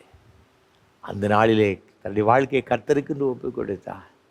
அவர் சொன்னார், ஆண்டவர் மீது பாராட்டின கிருபையினால இன்றைக்கு இயேசுவை ஏற்றுக்கொண்டேன். குடும்பத்தில் பெரிய பிரச்சனை, பெற்றோர்களை விட்டு பிரிய வேண்டிய ஒரு சூழலை, பயங்கரமான ஒரு சமுதாயத்தில் பெரிய பிரச்சனை, எதை குறித்து கவலைப்படலை. உள்ளத்தில் இருந்த சமாதானம், உள்ளத்தில் இருந்த ரட்சிப்பு, அந்த மகிழ்ச்சி அவர் விட்டு விலகவே இல்லைங்க. உலகமே எனக்கு எதிர்த்து வந்தாலும் கூட இதை இயேசு எனக்கு போதும். என்னை இப்படிப்பட்ட ஒரு நிலைமையிலிருந்து மீட்டு கொண்டது வேறு யாரும் கிடையாது, இயேசு தான் என்று சொன்னார். 2005ஆம் ஆண்டு தன்னுடைய வாழ்க்கையை ஆண்டவருக்கு ஒப்பு கொடுத்து ஆண்டவருக்காக வல்லமையாக பல தேசங்களில் அவர் அமெரிக்க ஐக்கிய தேசம், கனடா போன்ற பல நாடுகளில் சென்று ஊழியம் செய்தார். ஏராளமான புத்தகங்களை அவர் எழுதினார். அவர் எழுதிய மிக சிறப்பான ஒரு புஸ்தகம் சீக்கிங் அல்லாஹ், ஃபைண்டிங் ஜீசஸ் என்ற ஒரு அருமையான ஒரு புத்தகத்தை எழுதினார். ஏராளமான மக்கள் இந்த புத்தகத்தின் மூலமாக ஆசீர்வதிக்கப்பட்டார்கள். அன்பான ஆண்டவருடைய பிள்ளைகளே, தேவனுடைய கிருபை நமக்கு வரும் பொழுது நம்ம ரட்சிக்கப்படுகிறோம். அப்போ இந்த கிருபை நமக்கு இன்றைக்கு நம்ம எப்படி பெற்றுக்கொள்ளலாம்? இந்த கிருபை யாருக்கு ஆண்டவர் கொடுக்கிறாரு? யாக்கோபுக்கு நிருபம் 4ஆம் அதிகாரத்தில் நீங்கள் 6ஆம் வசனத்தை வாசித்து பார்க்கும் பொழுது, பெருமை உள்ளவர்களுக்கு தேவனை எதிர்த்து நிற்கிறாருங்க, தாழ்மை உள்ளவர்களுக்கோ அவர் கிருபை அளிக்கிறார். நம்ம தேவ சமூகத்தில் தாழ்த்தும் பொழுது, அப்பா நீங்கள் தான் நீங்கள் தான், நான் ஒன்றும் இல்லைப்பா, எனக்கு எல்லாம் இயேசு தான், எல்லாம் இயேசு தான், என் வாழ்விலும் தாழ்விலும் சுகத்திலும் துக்கத்திலும் எல்லாம் நீங்கள் தான்ப்பா. நம்ம தேவ சமூகத்தில் தாழ்த்தும் பொழுது அவனுடைய கிருபை நம்ம மீது அப்படியே கடந்து வருங்க, கடந்து வரும். அது மாத்திரமல்ல, நீங்கள் 2 கொரிந்தியர் நிருபம் 4ஆம் அதிகாரம் 15ஆம் வசனத்தை வாசித்து பார்க்கும் பொழுது, அநேகருடைய ஸ்தோத்திரத்தினாலே கிருபை எதை செய்யுமா? பெருகுமா. ஆண்டவருடைய சமூகத்தில் ஆண்டவர் பாராட்டு நன்மைகளுக்காக ஆண்டவரே உமக்கு நன்றி, ஸ்தோத்திரம் ஸ்தோத்திரம் சொல்லி கொண்டு இருக்கும் பொழுது, நீர் எவ்வளவு நல்லவரப்பா, நான் உளையான சேற்றிலும் பயங்கரமான குழியிலிருந்து என்னை தூக்கி எடுத்து நிறுத்துகிறீரே, ஆண்டவரே உமக்கு ஸ்தோத்திரம். இத்தனை வல்லமையோட அவர் எப்போதும் துதித்து கொண்டு ஸ்தோத்திரம் பண்ணும்போது இது கிருபை நம்முடைய வாழ்க்கையில் வருங்க. அது பிரசன்னமாகும். அந்த கிருபை எல்லா விதமான சிறையிருப்புகளிலிருந்து, எந்த ஒரு சிறையிருப்பினால் நீங்கள் வேதனைப்பட்டு கொண்டிருக்கிறீர்களோ, தவித்து கொண்டிருக்கிறீர்களோ, ஐயோ விடுதலை பெற முடியாமல் கலங்கி கொண்டிருக்கிற சொல்லி கொண்டிருக்கிறீர்களோ, ஒருவேளை குடும்பத்தில் ரட்சிக்கப்படாத பிள்ளைகள் இருக்கலாம், கணவன் இருக்கலாம், மனைவி இருக்கலாம், பிள்ளைகள் இருக்கலாம், அனுதினமும் நீங்கள் வேதனையோடு கூட வாழ்ந்து கொண்டிருக்கலாம். சில பேர் சில வியாதி நிமித்தமாக வேதனையோடு கூட, ஐயோ இதில் எனக்கு ஒரு விடுதலை கிடைக்காதா? சில வீடுகளில் சிலருடைய வியாதி நிமித்தமாக குடும்பத்தினரே தள்ளி வச்சுக்கிறாங்கங்க, ஒதுக்கி வைத்து விடுகிறார்கள். சில குடும்பத்தில் குழப்பங்கள், பிரச்சனைகள், ஐயோ இதில் எனக்கு விடுதலை கிடைக்காதா? இப்படி பல வகையான சிறையிருப்புகள் மத்தியில் அநேக குடும்பங்கள் சென்று கொண்டிருக்கின்றன. எல்லாவற்றிலிருந்தும் நாம் அதிலிருந்து மீட்டு கொள்ளப்படுவதற்கு, ரட்சிக்கப்படுவதற்கு ஒன்றே ஒன்று போதுங்க, இயேசப்பாவுடைய கிருபை போதும். அவருடைய கிருபை நமக்கு பிரசன்னமாக இருக்கும் பொழுது ஒரு பெரிய ஒரு விடுதலை. கடைசியாக ஒன்றை நான் சொல்லி நிறைவு செய்ய விரும்புகிறேன். வேதத்தை வாசித்து பார்க்கும் பொழுது இங்கு 1 தீமோத்தேயு நிருபம் 2ஆம் அதிகாரம் 4ஆம் வசனம், எல்லா மனுஷரும் ரட்சிக்கப்படவும் சத்தியத்தை அறிகிற அறிவை அடையவும் அவர் சித்தமுள்ளவராக இருக்கிறார். இந்த ரட்சிப்பை பெற்றுக்கொள்ள என்ன செய்யணுமாம்? 1ஆம் வசனம் சொல்லுகிறது, நான் பிரதானமாய் சொல்லுகிற புத்தி என்னவெனில், எல்லா மனுஷருக்காக விண்ணப்பங்களையும் ஜபங்களையும் வேண்டுதல்களையும் ஸ்தோத்திரங்களையும் பண்ண வேண்டும். நாம் ஜெபிக்கணுங்க, நம்ம ஜெபிக்கணும். ரட்சிக்கப்படுவதற்கு, நம்முடைய சிறையிருப்பிலிருந்து நாம் மீட்டுக்கொள்ளப்படுவதற்கு சும்மா இருக்கக்கூடாது, சும்மா இருக்கக்கூடாது, ஜெபிக்கணும். நம்ம வாழுகின்ற தவறான வாழ்க்கை, அதிலிருந்து மீட்டுக்கொள்ளப்பட வேண்டும், விடுதலை பெற வேண்டும் என்று சொன்னால் நம்ம ஆண்டவருடைய சமூகத்தில் கதறணும். யோனாவை எதிர்பார்க்கல, இன்னும் 40 நாள் உண்டு நினைவே கவிழ்க்கப்பட்டு போகும். இதுதான் அவனுடைய தீர்க்க தரிசனம். நீங்கள் யோனாவின் புஸ்தகத்தில் வாசித்து பார்க்க 3ஆம் அதிகாரம் 5, 8 ஆகிய வசனங்களை வாசித்து பார்க்கும், நினைவே ஜனங்கள் இந்த வார்த்தையை கேட்டு விசுவாசித்து அவங்க ஒருத்தருக்கு ஒருத்தர் சொல்லி உபவாசம் பண்ண ஆரம்பிச்சிட்டாங்க. ராஜா கூட கட்டளை போடலை. அதுக்கப்புறம் தான் ராஜாவுக்கே தெரிகிறது. அவன் சொல்ல எல்லாரும் உபவாசம் பண்ணுங்க, ஒருவேளை தேவன் நமக்கு மனம் இறங்குவார். இவங்க பண்ண காரியத்தை பார்த்து ஆண்டவரே ஆச்சரியப்பட்டு போனார். தான் செய்ய நினைத்த தீங்குக்காக ஒரு மனசாபப்பட்டார் சொல்லப்பட்டிருக்கிறது. 120,000 பேர் அன்றைக்கு நினைச்சுதாங்கன்னா ஒரு பெரிய அழிவிலிருந்து மீட்டுக்கொள்ளப்பட்டார்கள், ரட்சிக்கப்பட்டார்கள். வேறு ஒன்றும் கிடையாது, ஜெபந்தான். உண்மையான மனதுருக்கமான மெய் மனஸ்தாபத்தோடு கூட அவர் செய்த ஜெபத்துடைய விளைவு அந்த நினைவுப்பட்டது ஜனங்கள் ரட்சிக்கப்பட்டார்கள். நாம் தேவ சமூகத்தில் மெய் மனஸ்தாபத்தோடு கூட, நான் ஒன்றும் இல்லைப்பா, நான் பாவிதான், பாவியாகி என் மீது கிருபையாய் இரும் என்று சொல்லி ஆயக்காரன் ஜெபித்தானே, அதே போல் மனஸ்தாபத்தோடு கூட தேவ சமூகத்தில் வரும் பொழுது தேவன் நம்முடைய ஜெபத்தை கேட்டு ஒரு சிறையிருப்பிலிருந்து ஒரு மீட்டு ரட்சிப்பார். உங்களை மாத்திரமல்ல, எல்லா மக்களையும், யாரெல்லாம் இந்த வார்த்தைகளை கேட்டுக்கொண்டிருக்கிறார்கள் ஒவ்வொருவருக்கும் ஆண்டவர் இந்த வெளியேறப்பட்ட ரட்சிப்பையும் மீட்பையும் கொடுத்து ஆசீர்வதிப்பார். அப்படிப்பட்ட கிருபைகளை கர்த்தர் தாமே நம்ம ஒரு தருவாராக. ஆமென்.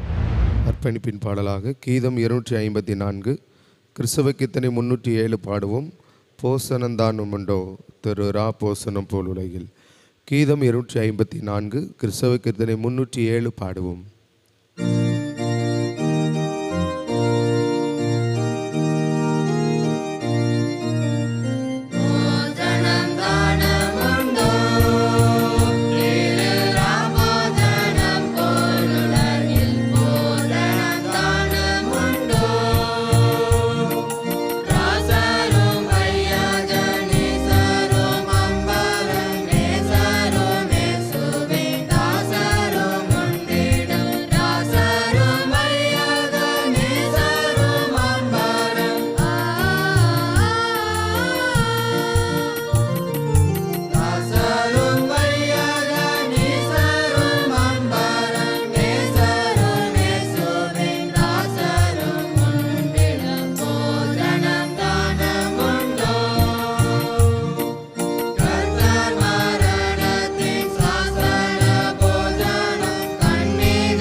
ஜெபம் செய்வோம். கிருபை நிறைந்த அன்பின் பரலோக பிதாவே, இது நல்ல ஆசீர்வாதமான வேலைக்காக உமக்கு ஸ்தோத்திரம். தகப்பனே, நீர் எங்களை பாவத்தின் வல்லமையிலிருந்து, ஆண்டவரே, பொருளாதார பிரச்சனைகளிலிருந்து, வியாதியிலிருந்து எங்களை விடுதலையாக்குகிறீர், எங்களை ரட்சிக்கிறீர். நாங்கள் என்னென்ன சிறையிருப்புகளினால் நாங்கள் சிறைப்படுத்தப்பட்டிருக்கின்றோமோ அவைகள் எல்லாவற்றிலிருந்தும் எங்களை வீட்டு கொள்ளுவதற்கு கர்த்தர் போதுமானவராக இருக்கிறபடினால் நன்றியோடு போய் துதிக்கிறோம், ஸ்தோத்தரிக்கிறோம்.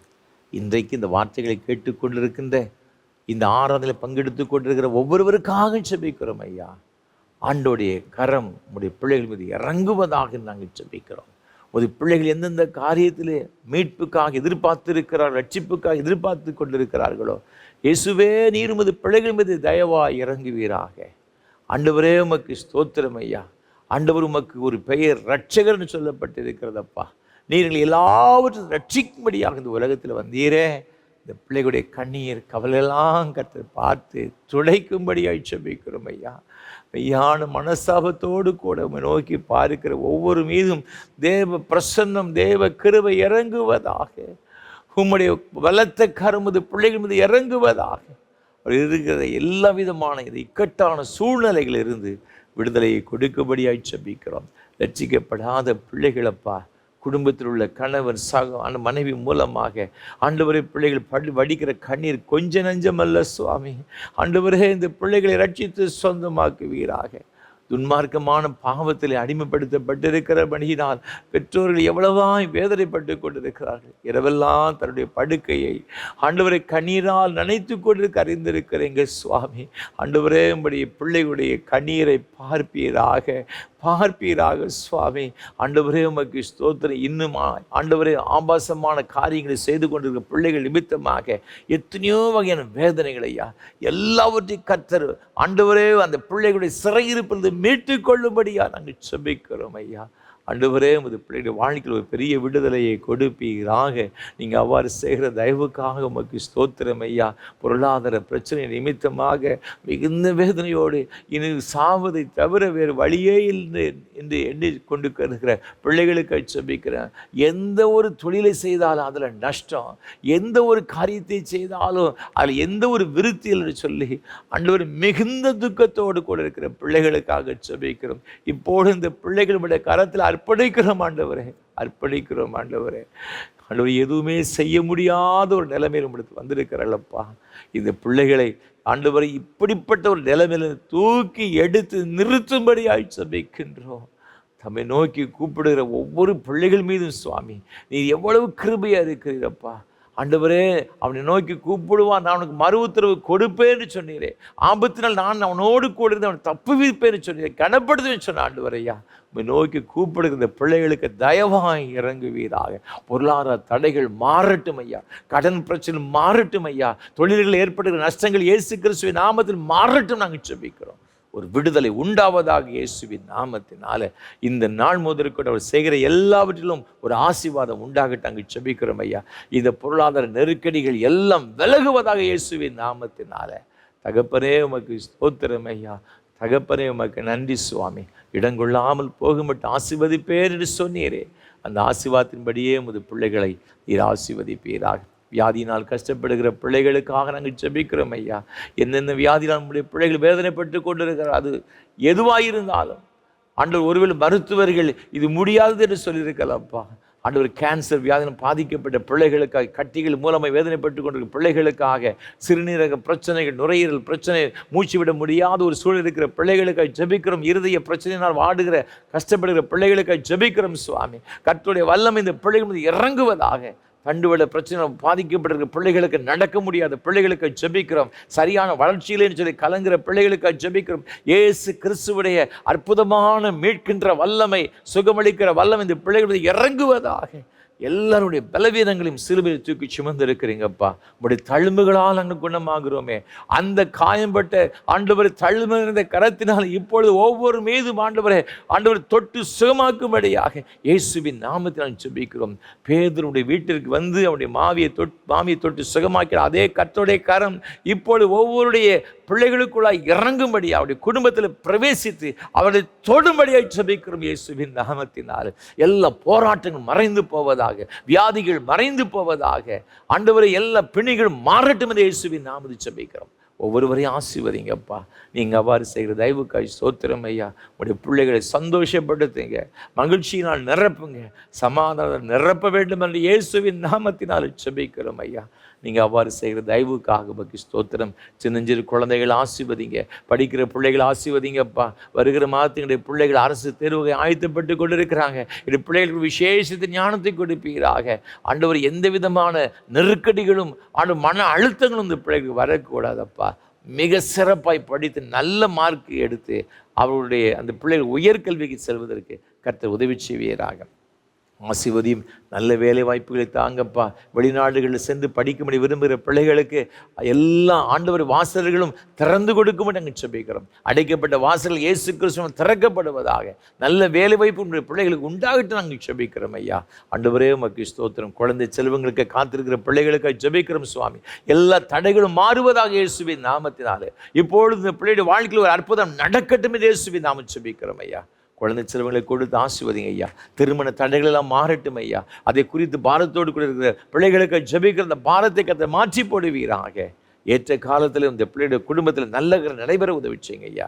பேறுகால நிலைமைக்கு சகோதரிகளுக்காக நாங்கள் ஜெபிக்கிறோம். கற்பத்தின் கனியை பூரணப்படுத்தி கர்த்தர் சுக பிரசவத்தை கொடுக்கும்படி நாங்கள் ஜெபிக்கிறோம் ஐயா. நீங்கள் அவர் செய்கிற தயவுக்காய் ஸ்தோத்திரம். ஏழைகள், எளியவர்கள், திக்கற்றவர்கள், அனாதைகள், விதவைகள், கைவிடப்படுற ஒவ்வொருவருக்காக ஜெபிக்கிறோம். ஒவ்வொருடைய தேவைகளுக்கு அதை சந்தித்து நீ ஆசீர்வதிங்கப்பா. தகப்பனே உமக்கு ஸ்தோத்திரம் ஐயா. விசேஷமாக இந்த ஆராதனைகளை தாங்க முன் வந்திருக்கின்ற அருமையான குடும்பத்தின் பிள்ளைகளுக்காக நன்றி செலுத்துகிறோம் சுவாமி. அன்பு சகோதரர் மதன்குமார் அவர்களுக்காக நன்றி செலுத்துகிறோம். இந்த நாளிலும் தன்னுடைய பிறந்த நாளை கொண்டாடும்படியாக, இந்த வாரத்தில் கொண்டாடும்படி கொடுத்த எல்லா கிருபைகளுக்காக ஸ்தோத்திரம் செலுத்துகிறோம். வருஷத்தின் நன்மையினால் முடிசூட்டுகிற ஆண்டவர் ஐயா, நம்முடைய மகனுக்கு வருகிற இந்த புதிய ஆண்டு நன்மையால் நிரப்பப்பட்ட ஒரு ஆண்டை காணப்பட கிருபைதால் நல்ல சுகத்தையும் பலத்தையும் நீடித்த சுகவாழ்வையும் ஆண்டவர் கொடுத்து நீ நடத்தும்படியாக நாங்கள் ஜெபிக்கிறோம் ஐயா. தகப்பனே உமக்கு ஸ்தோத்திரம் செலுத்துகிறோம். அப்படி துணைவியாருக்காக கொடுத்த அருமையான கற்பத்தின் கண்ணிகளுக்காக ஸ்தோத்திரம் செலுத்துகிறோம். ஆண்டவர் ஒவ்வொருவரையும் ஆசீர்வதிங்கப்பா.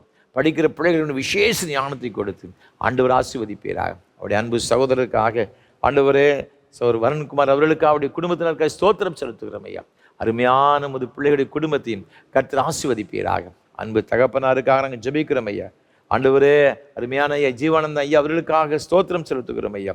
அவருடைய அன்புக்குரிய துணைவியாருக்காக உமக்கு ஸ்தோத்திரம் செலுத்துகிறோம். வசந்தகுமாரி அம்மாவுக்காக நன்றி செலுத்துகிறோம் ஐயா. ஆண்டவர் உமது பிள்ளைகள் ஆசீர்வதிங்கப்பா. ஆண்டவரே அவர்களுக்கு வேண்டிய நல்ல சுகத்தை பலத்தை நீடித்த சுகவாழ்வையும் கொடுத்து நீ உன் பிள்ளைகளின் இஸ்ரவேலுக்கு உண்டாங்க சமாதானத்தை காண்பா என்ற வார்த்தையின்படி கர்த்தர் பெரிய காரியங்களை வாழ்க்கையில் கட்டிட வேண்டும் நாங்கள் ஜெபிக்கிறோம் ஐயா. நாங்கள் நினைப்பதற்கும் வேண்டி கொள்கிறதுக்கு அதிகமாய் கிரியேச்சர் வல்லவின்படி கர்த்தர் பெரிய காரியங்கள் இந்த பிள்ளையுடைய வாழ்க்கையிலே நீ கட்டளையிடுவீராக. அதே போல் இந்த ஊழியங்களை பல வகையில் உதவி செய்கிற ஒவ்வொரு குடும்பத்தினருக்காக நாங்கள் ஜெபிக்கிறோம். ஒவ்வொரு பிள்ளைகளுக்காக ஜெபிக்கிறோம். ஒவ்வொருவரையும் நீர் ஆசீர்வதியும், நாமத்தை மகிமைப்படுத்தும். இயேசு கிறிஸ்துவின் மூலம் ஜெபிக்கிறோம் பரிசுத்த பிதாவே.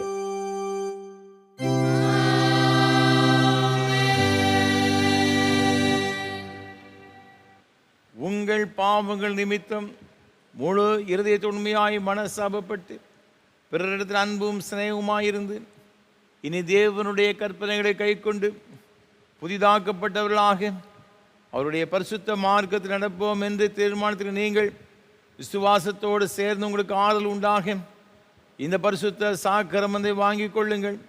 அதற்காக பணிவாய் முழங்கால் படியிட்டு சர்வ வல்லமையுள்ள தேவனை நோக்கி உங்கள் பாவங்களை மனத்தாழ்மையாய் அறிக்கையிடுங்கள். சர்வ வல்லமையுள்ள தேவனே, சர்வ வல்லமையுள்ள தேவனே, எங்கள் இயேசு கிறிஸ்துவின் பிதாவே, சகலத்தையும் சிருஷ்டித்தவரே, சகல மனிதருக்கும் நியாயாதிபதியே, தேவரீருடைய நீதியுள்ள கோபாக்கனை எங்கள் மேல் வரத்தக்கதாக நாங்கள் அடிக்கடி நினைவினாலும் வார்த்தையினாலும் கிருபையினாலும் திவ்ய மகத்துவத்துக்கு விரோதமாய் அலங்கரித்து செய்த பலவிதமான பாவங்களையும் அக்கிரமங்களையும் அறிக்கையிட்டு புலம்புகிறோம். இந்த குற்றங்களை குறித்து நாங்கள் உண்மையாய் மனசாப்பட்டு முழு மனதோடு துக்கப்படுகிறோம். அவைகளை நினைத்து வேதனைப்படுகிறோம். அவைகள் எங்களாலே சுமக்கப்படாத பாரம் எங்களுக்கு இறங்கும். மிகுந்த இரக்கமுள்ள பிதாவே எங்களுக்கு இறங்கும். நாங்கள் செய்த யாவையும் உமது குமாரனும் எங்கள் கர்த்தருமாகிய இயேசு கிறிஸ்து நிமித்தம் எங்களுக்கு மன்னியும். உமது நாமத்துக்கும் கனமும் மகிமையும் உண்டாக. நாங்கள் புதிதாக்கப்பட்டவர்களாய் இனி எப்பொழுதும் ஊழியம் செய்து உமக்கு பிரியமாய் நடந்து வரும்படி கர்த்தராகிய இயேசு கிறிஸ்து மூலமாய் கட்டளையிட்டுள்ளோம். ஆமென். உத்தம மனஸ்தாபத்தோடும் உண்மையான விசுவாசத்தோடும் தமிழர் மனம் திரும்புகிற யாவருக்கும் பாவம் மன்னிப்பு அருளச் செய்வோம் என்று மிகுந்த இரக்கமாக வாக்குத்தத்தம் செய்திருக்கிற நம்முடைய பரம பிதாவாகிய சர்வ வல்லமை உள்ள தேவன் நம்முடைய கர்த்தராயிருக்கிற இயேசு கிறிஸ்து நிமித்தம் உங்களுக்கு இறங்கி உங்கள் பாவங்கள் எல்லாவற்றையும் மன்னித்து அவைகளின் விடுதலையாக்கி சகல நன்மையிலும் உங்களை உறுதிப்படுத்தி நிலைநிறுத்தி நித்திய ஜீவகரையில் சேர்ப்பாராக.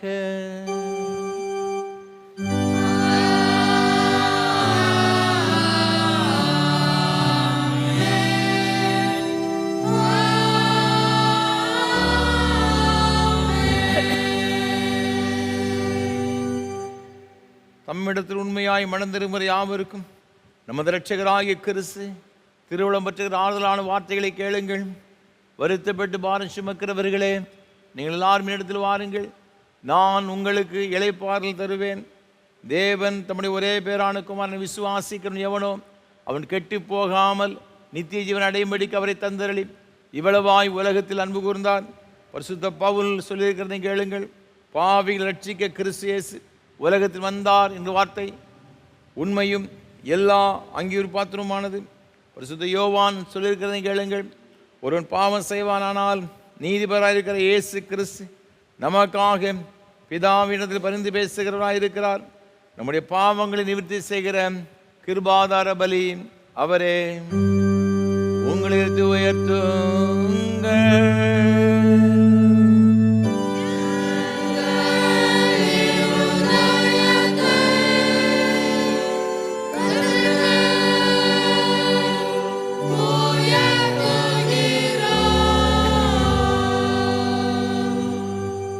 நம்முடைய கர்த்தராகிய தேவன் ஸ்தோத்திரம் செலுத்த கடவோம்.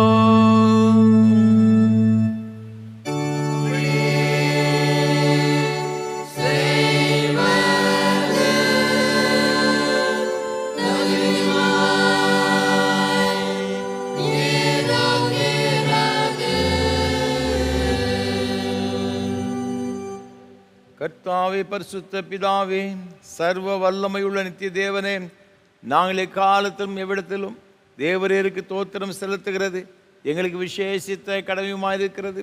ஆதலால் தூதரோடும் பிரதான தூதரோடும் பரம சபை அனைத்தோடும் நாங்களும் முது மகிமையுள்ள நாமத்தை புகழ்ந்து மேன்மைப்படுத்தி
இரக்கமுள்ள கர்த்தாவே, எங்கள் சுயநீதியை நம்பி நாங்கள் உம்முடைய பந்தியில் சேர துணியாமல் தேவருடைய அளவற்ற இரக்கத்தையே நம்பி சேருகிறோம். உம்முடைய மேசையின் கீழ் விழும் துணிக்கைகளையும் பொறுக்கிக் கொள்ள நாங்கள் பாத்திரர் அல்ல. ஆனாலும் தேவரீர் எப்பொழுதும் இரக்கம் செய்கிற லட்சணமுடைய மாறாத ஆண்டவராய் இருக்கிறீர். ஆகையால் கிருபையுள்ள கர்த்தாவே, முதன்மையான குமாரனாகிய இயேசு கிறிஸ்துவின் சரீரத்தால் எங்கள் பாவமுள்ள சுத்தமாகி அவருடைய விலை உயர்ந்த இரத்தத்தால் ஆத்துமா கழுவப்படுவதற்கும் எப்பொழுது நாங்கள் அவருக்குள்ளும் அவர் எங்களுக்குள்ளும் வாசமாயிருப்பதற்கு ஏற்ற விதமாய் அவருடைய சரீரத்தை புசித்து அவருடைய இரத்தத்தை பானம் பண்ண எங்களுக்கு கிருபை செய்தருளும்.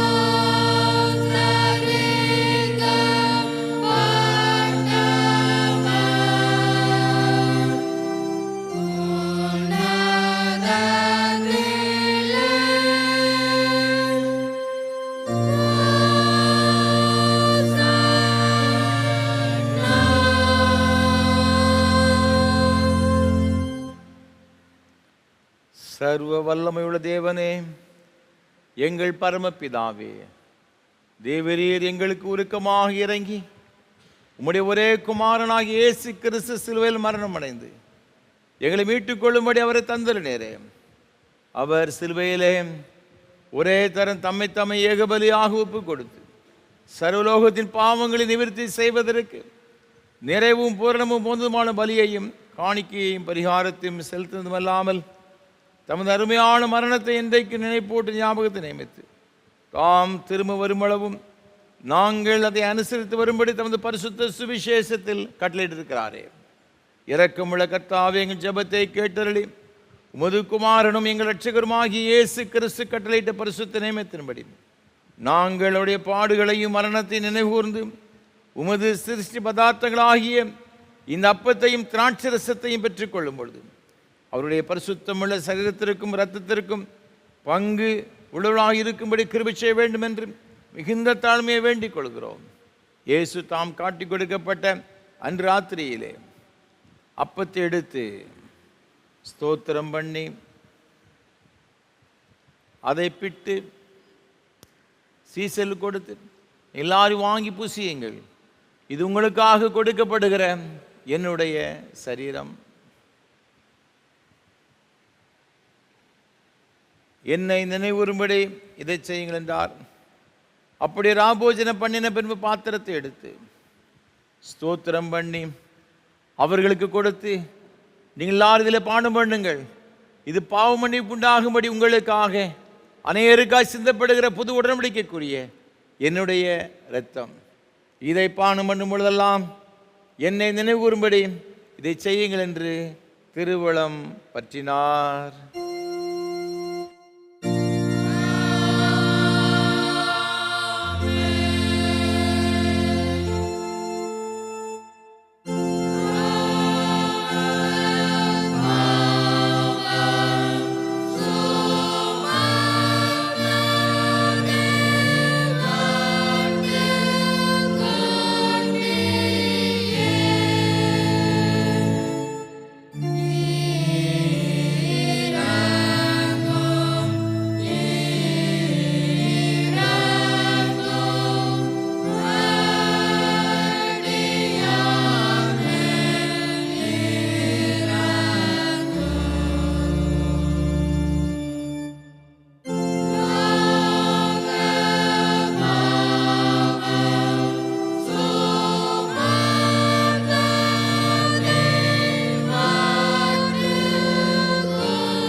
ஜெபம் பண்ண கடவோம். பரமண்டலங்கள் இருக்கிற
பரம பிதாவாகிய கர்த்தாவே, முதடியாராகிய நாங்கள் இப்பொழுது செலுத்திருக்கிற துதி தோத்திர பலிகளை இரக்கமாக ஏற்றுக்கொள்ள வேண்டும் என்று தயவுள்ள பிதாவாகிய உம்மை முழு மனதோடு வேண்டிக் கொள்கிறோம். உம்முடைய குமாரனாகிய இயேசு கிறிஸ்துவின் புண்ணியத்தினாலும் மரணத்தினாலும் அவர் திரு ரத்தத்தை பற்றி விசுவாசத்தின் மூலமாக நாங்களும் மற்றுமுள்ள உம்முடைய சபை அனைத்தும் பாவ மன்னிப்பையும் அவர் பாடுகளினால் உண்டான மற்றெல்லா நன்மைகளையும் பெற்றுக்கொள்ளும்படி தேவரீர் கிருபை செய்ய வேண்டும் என்று தாழ்மையை பிரார்த்திக்கிறோம். கர்த்தாவே, சரீரமும் ஆத்மவுமாகிய எங்களை முழுவதும் தேவருக்கு புத்தியும் பரிசுத்தமும் ஜீவனுள்ள பலியாக ஒப்புக் கொடுக்கிறோம். இப்பொழுது பரிசுத்த நற்கரணையில் பங்கு பெற்றிருக்கின்ற எங்கள் எல்லாரையும் தேவரீர் உமது கிருபையினாலும் பரம ஆசீர்வாதத்தினால் நிரப்பிட வேண்டும் என்று பணிவாய் வேண்டிக் கொள்கிறோம். அநேக விதமாயிருக்கிற எங்கள் பாவங்களினாலே தேவரீருக்கு எந்த பலியும் செலுத்துவதற்கு நாங்கள் அபாத்திரா இருந்தபடியிலும் எங்கள் பாத்திர அபாத்திர தேவருக்கு கவனியாமல் எங்கள் கர்த்தராகிய இயேசு கிறிஸ்து நிமித்தம் எங்கள் குற்றங்களை மன்னித்து எங்கள் கடமையின்படி நாங்கள் செலுத்திருக்கிற பணிவிடை ஏற்றுக்கொள்ள வேண்டும் பிரார்த்திக்கிறோம். அவரோடும் பரிசுத்த ஆவியோடு ஐக்கியமாயிருக்கிற தேவரீருக்கு அவர் மூலமாய் சகல கனமும் மகிமையும் என்றென்றைக்கு உண்டாவதாக.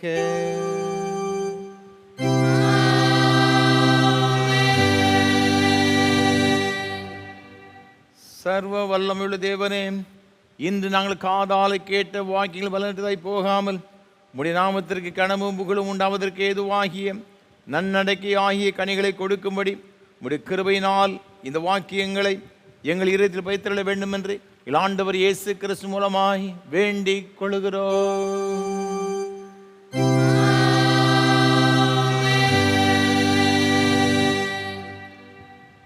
எல்லா புத்திக்கு மேலான தேவ சமாதானங்களோடு கூட இருந்து நீங்கள் தேவனையும் அவருடைய குமாரனாகிய நாதர் இயேசு கிறிஸ்து பற்றி அறிகிற அறிவிலும் அன்பில் நிலைத்திருக்கும்படி உங்கள் இதயத்தை சிதை காக்கடவது பிதா குமாரன் பரிசுத்த ஆவியாகிய சர்வ வல்லமை பொருந்திய ஆசீர்வாதங்களோடு கொடுந்து இன்றும் என்றும் சதா காலங்களிலும் உங்களோட நிலைத்திருக்க கடவது.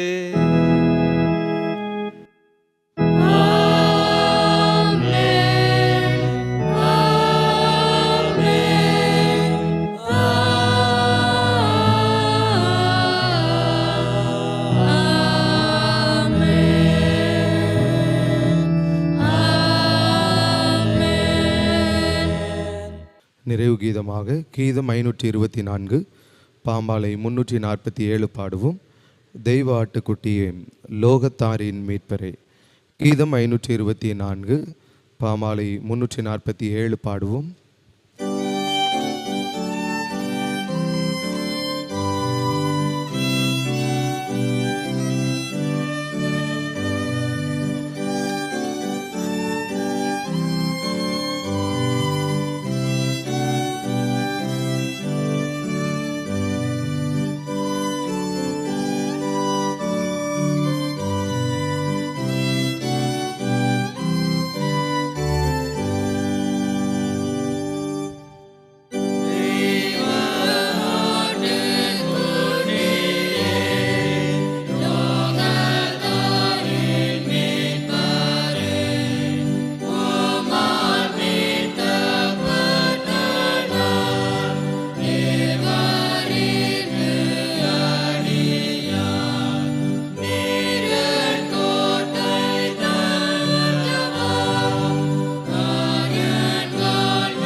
மகா பரிசுத்தம் நிறைந்த அன்பின் பரலோக பிதாவே, இந்த ஆசீர்வாதமான ஆராதனை வேளைக்காக நன்றி செலுத்துகிறோம்.